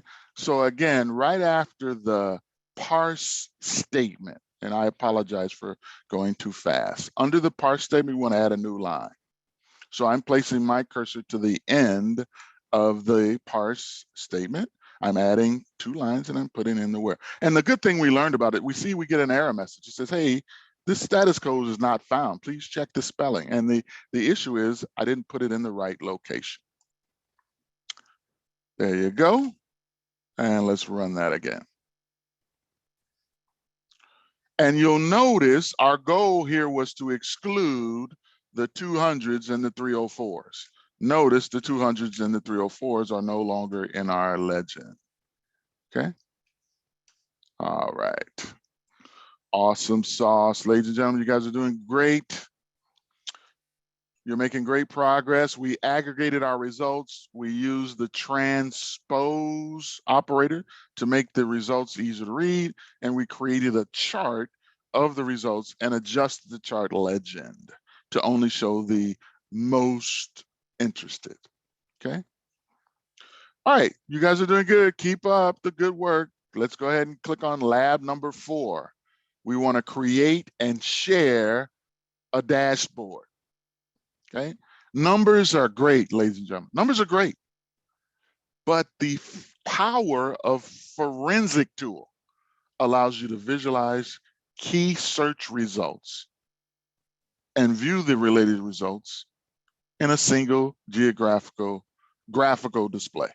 Okay, so what we're going to do here is we're going to create a dashboard. Now, I want to try to build the process in your minds. We started out with a query. We then want to use that query as a dashboard panel for our dashboard. You're going to see this all coming up. Okay. Now, let's go ahead and create a dashboard together. And we're going to call this, let's call it Apache status. Yep. All right. So over in the right corner, ladies and gentlemen, over in the right corner, let's click on the Add to Dashboard. You get a new pop-up window. It automatically names your panel. So this is a panel on a dashboard. It names it automatically because we saved that search. Okay, so you can leave it as it is. That's fine. All right. Now, if you don't have a name there, you can put a name there as well. All right. If you want to change the name, you can change that as well. Now let's click on the dashboard area. Notice what it did. It did it so quickly, you didn't get a chance to see it. It actually went and queried and found out all of the existing dashboards. Okay. We don't want to add this panel to an existing dashboard. We could by clicking on an existing dashboard. We could do that, but we're going to create a new dashboard. And let's go ahead and call this Apache status codes with our initials. So we'll call it Apache status codes, and we'll put our initials. Okay. You'll notice as you start typing in a unique item, it tends to filter down and you don't see anything else. You now get a message that reads, "Hey, Odell, do you want to create a new dashboard called Apache status, whatever your initials are?" And I go ahead and click on that phrase. Now, there's another step you need to be aware of. We want to turn off this here new UI. Turn that off. We have questions on our exam that's in our old UI, so we're turning that off. Make sure you do that, otherwise you're going to get an error. Okay. Now, once you turn that off, you can go ahead and click Add. Odell, I messed up. I didn't turn that off. No big deal, ladies and gentlemen. All you would do is go back to the search, click on Add Dashboard, give it a name, give it a dashboard name, and then turn off that little gizmo. Okay, that's it. Anyhow, let me get back to where you should be. You're right now in a dashboard. You added that panel, which is based off of a search that you created, to this dashboard. Right now, you're in the edit mode. Well, Odell, how do you know that? Because that blue button there says done editing. When you're done editing, you would click on it. If you wanted to get into edit mode, you click on the pencil. Okay. Yeah, Scott, there's a problem in adding your dashboard, probably because, and if you want to do this with me again, if you go back to the actual search, okay, click on Add Dashboard, give it a name, make sure it's a new name. Once you click on create this new dashboard, you're going to turn this off. So switch this gear symbol to off. They would be clear. It won't be blue anymore. Then you should not have a problem unless you did something else to the query.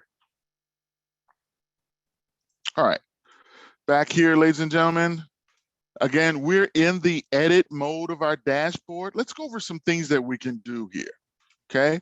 While we're in the edit mode, there's this 3 dots. The more, it has some options for us, okay? So if we wanted to add a panel, let's go ahead and click on that. What we're adding is a title and text panel. So I can type in here, status codes, and then I can click on my text radio button, and I can say this panel displays my status codes, you know, something along that line, okay? And then I can click submit. So what I've just done in the edit mode was add a more descriptive panel. Now you can watch me as well. I can hold my left mouse and drag and hold, left mouse, drag and hold. So I can reorder things. I can also go to the corner hash marks and resize items as well. So again, what are we doing, Odell? We just created a search that we created a panel and a dashboard off of, okay? So if I wanted to, ladies and gentlemen, this little 3 dots in this little sheet of paper here in the right corner here, I can automatically go back to my search just like that, okay? All right, so I digress. Again, I'm turning off the editing. I'm done editing. Oh, one more thing I want to show you. Sorry about that. Let me get back into edit mode. Another feature that we have when it comes to your dashboards is we have the ability to toggle the theme. So right now we're in a lighter theme. If I go to toggle theme, I see a darker, mysterious theme. So again, you have that capability in the edit mode, okay? Done editing, toggle, all right, and done editing, okay? All right. Victor, you say you got an error with the status code. So look at your query. Again, I can put the query in the chat for you. You can copy that for you to get you up to speed. For those of you that are getting errors, again, I'll put the query in the chat for you. Make sure you run it for 60 minutes. I put the actual code in the chat window for you. Make sure you turned off that create dashboard and new UR option. James, copy the query that I put in the chat and maybe that'll help you. If you can copy that.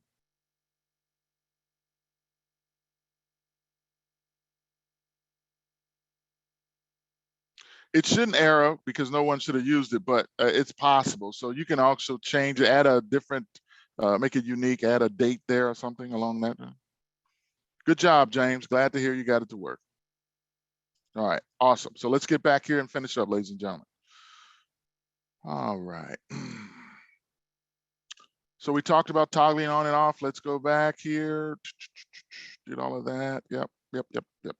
All right, last thing we can do here, we can share it. So again, just as we did before, here's the dashboard. I can go to the 3 dots, click on the share, or I can go up in the menu bar and click on the share. Either one works, ladies and gentlemen, either one works. Okay, so now I can type in or choose your organization. That's all we want to add. You can click off anything else. And then we're going to go ahead and share. All right. Yeah, you can change the time periods on your dashboard items. So right here is doing 60 minutes. I can change it to a different time period as well. Edit mode, if you go up to the questions, these are questions that are in the chat, ladies and gentlemen. That's why I'm kind of blurting them out. Jasmine says, how do I see the edit mode? So if you click on the pencil, it puts you back into the edit mode. If you click on the blue done editing, it takes you out of edit mode. So it's a toggle on and toggle off there. Okay. All right. Good questions, you all. All right. So good job. You've completed task 4. You created a panel from your search and you added it to a dashboard. You added a text panel. You changed the look and feel of the dashboard and you shared the dashboard with others. Okay. Let's go on to lab number 5.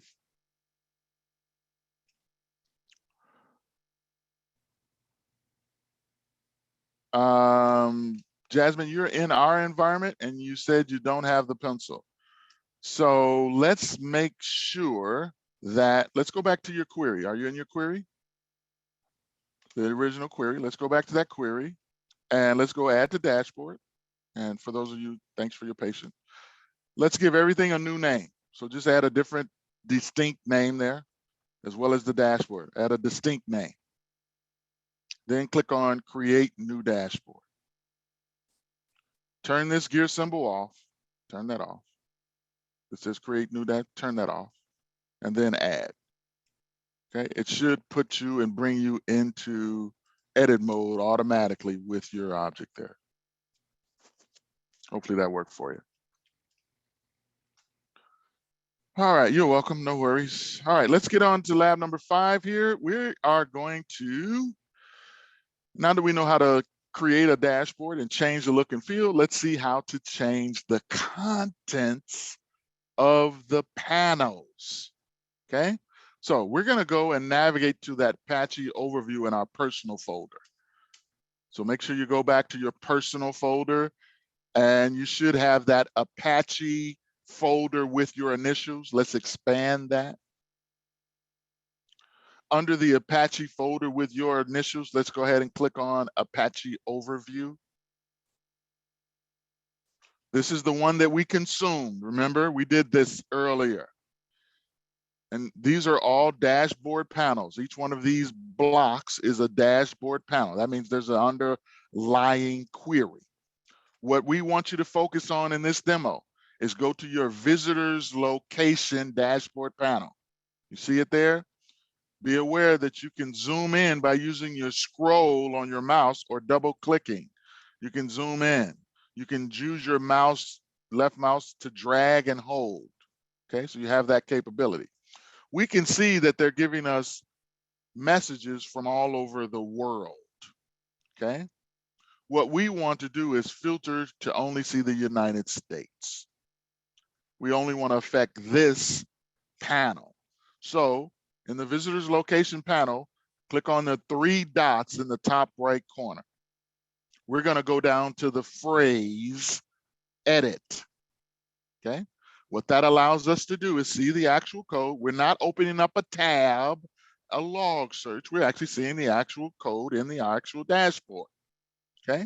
Now let's go back and grab the code that we want. So under number 3 in your lab number 5, under number 3, I'm just going to highlight the where country name equals United States. Highlight and copy that. And again, John mentioned earlier, I had something in the wrong location. This is a perfect example, even more to explain it to you. Let's go back to our CIP. Now, we want country name equal United States. If we don't put that in the right place, which means under the lookup, so the lookup has the country name, so we need to put it underneath that statement. We can't put it anywhere else because it doesn't exist. So I am, you are, we are placing our cursor at the end of the lookup expression, and we're adding a new line, Shift Return or Alt Enter. Then we're pasting in the where country name equals United States. That's where we're placing this code. Now let's run the query by clicking on the blue magnifying glass. Notice your actual visualization, your chart changed. It's only focusing on the United States. Last thing we want to do here in the top right corner, you should see the phrase update dashboard. So we changed the query, we changed the view. Now we want to update the dashboard. So now the dashboard is updated. And again, we can see, we can drill, go in all the way down to what we want. We can always go down to the street level if we wanted to, ladies and gentlemen. We're not going to go that far, but I'm just giving you that example. Okay. All right, good job. All right, now let's go ahead and let's click on lab 6. This is the last lab, so hang in there. You guys are doing awesome. Lab number 6 is where we are. Now that we know how to search through our data, understand our data, we can create an alert. Alerts allow us to monitor trends in our data, okay?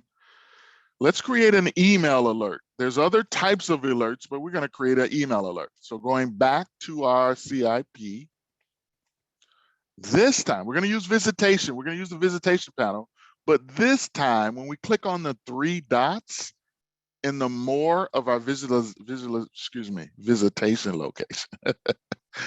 we're going to choose open in a search. Okay, so that opens up a new log search tab. Okay, and we want to create an alert. So how do we create an alert, Odell? These are the steps, ladies and gentlemen. Let's go to the save as, either the icon or the 3 dots. Go to the save as. It's already named it for us, but we want to scroll down all the way down to the phrase in the bottom left corner of your save item. You want to click on the schedule this search. Click on that. Right now it says, hey, never do this. That would be the way to turn it off. We set it to never, but we're going to click the drop down arrow over to the right, and we can just choose every 15 minutes. That works. When we choose a run frequency, we get other options. So let's change our time range. Right now it's just running it for a minute. Let's change our time range to 60 minutes. So it's running every 15 minutes for 60 minutes, okay? We're going to be alerted by email. If you wanted to change that, you could use other types of alerting mechanisms, okay? There's a webhook where you can alert to Slack, and there's other types, okay? We'll leave it as email, okay? All right, now, the recipients, I'm gonna go ahead and type in my good buddy, John Meredith,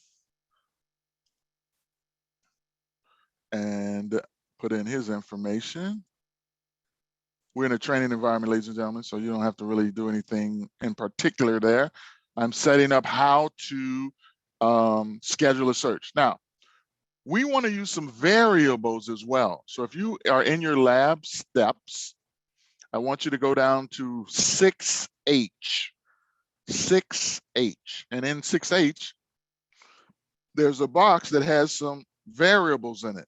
I want you to copy those variables.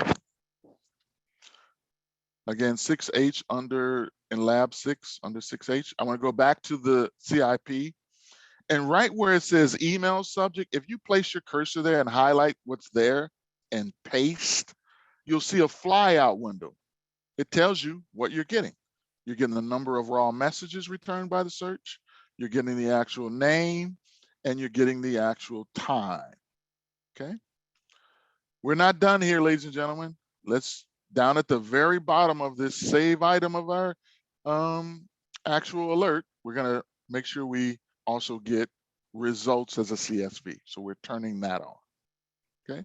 So 15 minutes, 60 minutes, email is the type, putting in the email address, adding email subjects with the variables, and turning on the results as CSV and saving. So that, of course, is going to run. And again, you'll see that save search over in your personal folder. Now, here's how you turn it off, ladies and gentlemen. You want to turn it off. You want to stop it from running. You go back to the search, either in your personal folder or in the actual log search, either or. Click on the 3 dots and click edit. You click edit this search and you change the run frequency from 15 minutes to never, and then choose update. So that turns off that alert. Or you, of course, could go ahead and delete that if you wanted to as well. All right, very good. All right.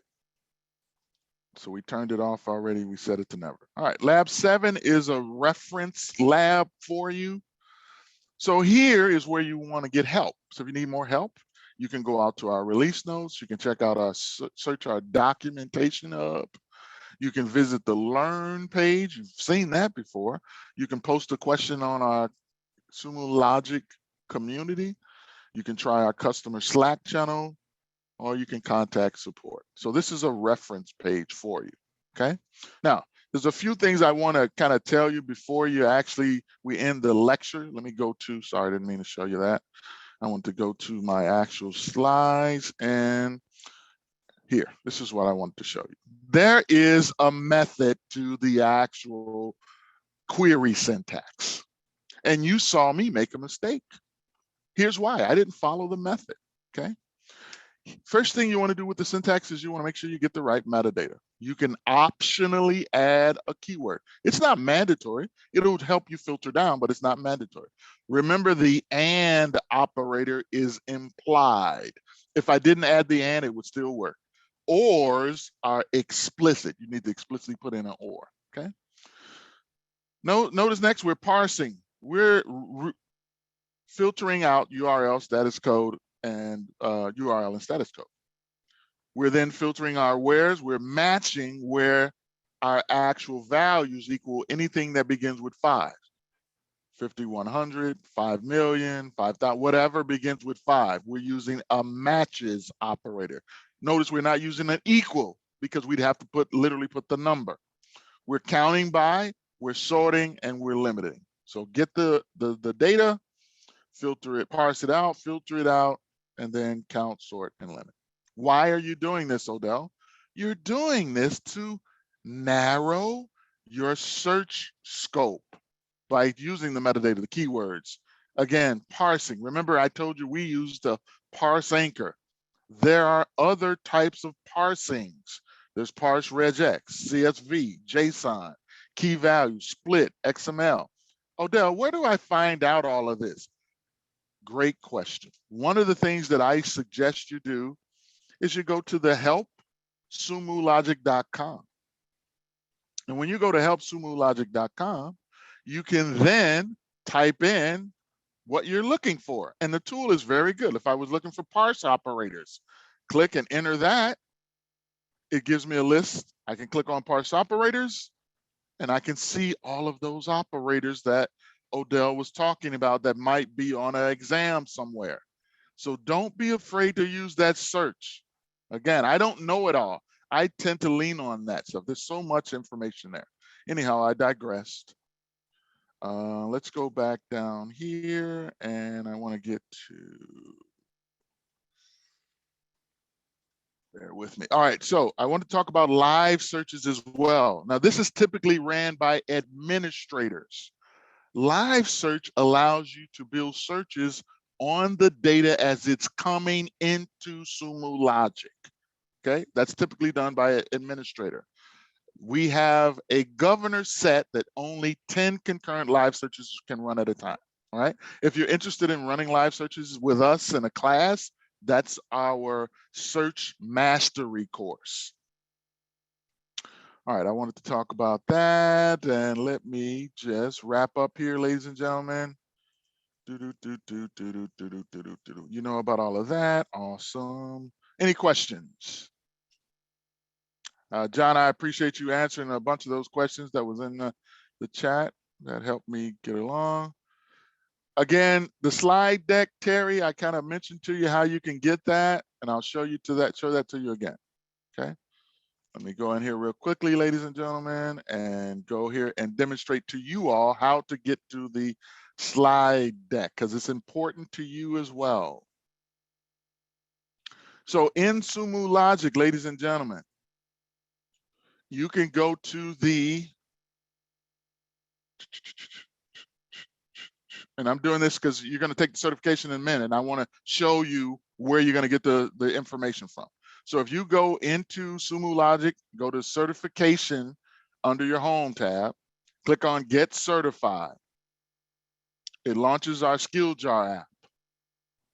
When you get to here, you go to Recorded Live Training. Click on that. We're doing the fundamentals course. You click on that.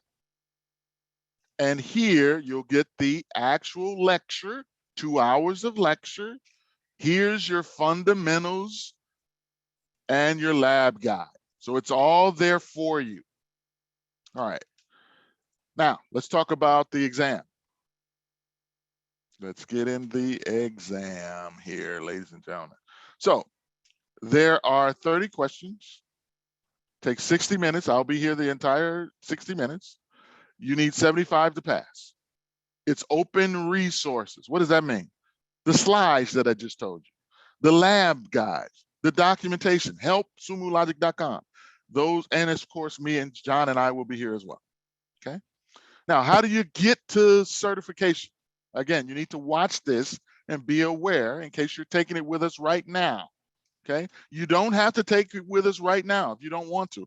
It's fresh in your mind. We want you to take it while it's fresh. Okay. How do you get to the actual exam? First of all, ladies and gentlemen, we don't want your we don't want your certification to read, congratulations, training analyst 322, you've just passed the fundamental. We don't want that.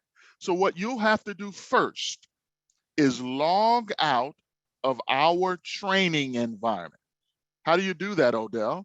Well, you go to the navigation panel, go down to the main menu, that's the darker shaded area, click on your training ID, and then click on sign out.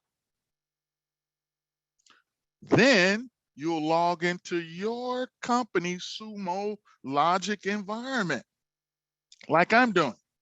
You log in there, okay? Once you log into your company's Sumo Logic environment, you're gonna do the same thing I just showed you. Now let me close some of you might not have all these open. Let me close all these tabs. You're gonna go to certification. You're gonna click on Get Certified. And I'm walking you through this in case you run into some hiccups. I'm sorry I'm going 15 minutes over into your training, but your test, but I'll give you that 15 minutes back. So you click on Get Certified. Then you choose the fundamentals exam. It's going to prompt you to register. It's just a click, okay? Then you'll start the exam. I want to go over this so you understand what happens, what we need you to do. So you'll start the assessment. It says, what's the best way to view historical CPU information of a host in Sumo Logic? Okay, so historical information, log search. I might have got that wrong. We never know. Change Okay. that to metrics. Metrics, okay. I figured I got it wrong. I said John's going to say that, but I wanted to get it wrong, John, so I could show them. But anyhow, we have a bank of 1,000 questions, ladies and gentlemen. You may not get the same questions that your partner gets. You may not get the same questions I'm getting. But if you get this one, you'll know the answer is metrics. My point here is, once you complete all of the steps, you click next. Of course, I didn't pass it, but the important thing here is when you click next, you'll be able to see the answers that you got wrong. Okay, I got all of these wrong. Then I click submit. Okay, so again, that's the flow that I want you to follow there. Okay, answer all the questions, click submit. You can take the exam more than once after you click that submit. I also want you to be aware, in the top right corner, you'll see a little person icon. If you were to click on that and click on my profile, you have the ability to see your certificate. You also have the ability to post in LinkedIn your certification, okay? All right. Now, are there any questions?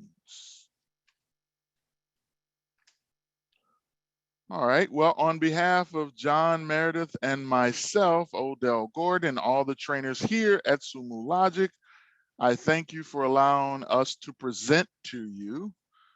Hopefully you got some good information. And again, we'll go ahead and allow you to take your exam. I'll be here for another hour. Okay.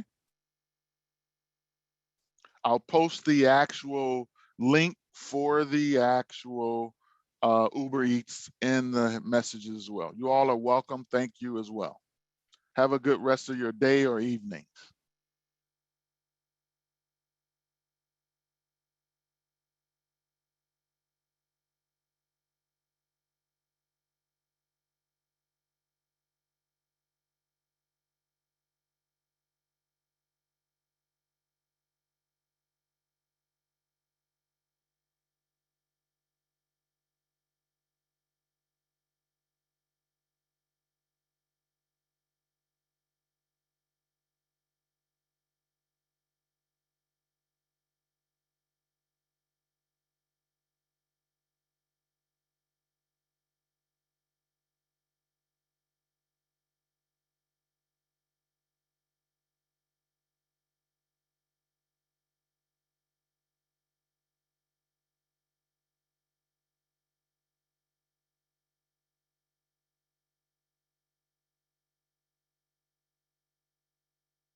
Hey, Regina, if you can't submit the copy of your certificate, don't worry about it.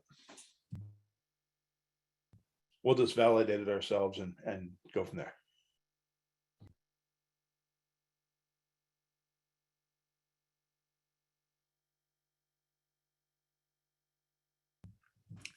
And Matt, if the company you work for hasn't fully signed up for Sumo yet, we can set you up with a demo environment here for you to play with. Give me a second and I will get you that URL. Although you hopefully have an environment, but if you need another one, you can certainly do that. Just bear with me a second.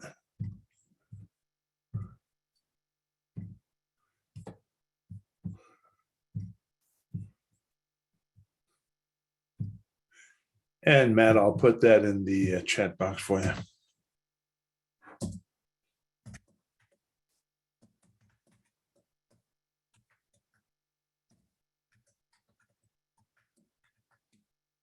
There you go, Matt.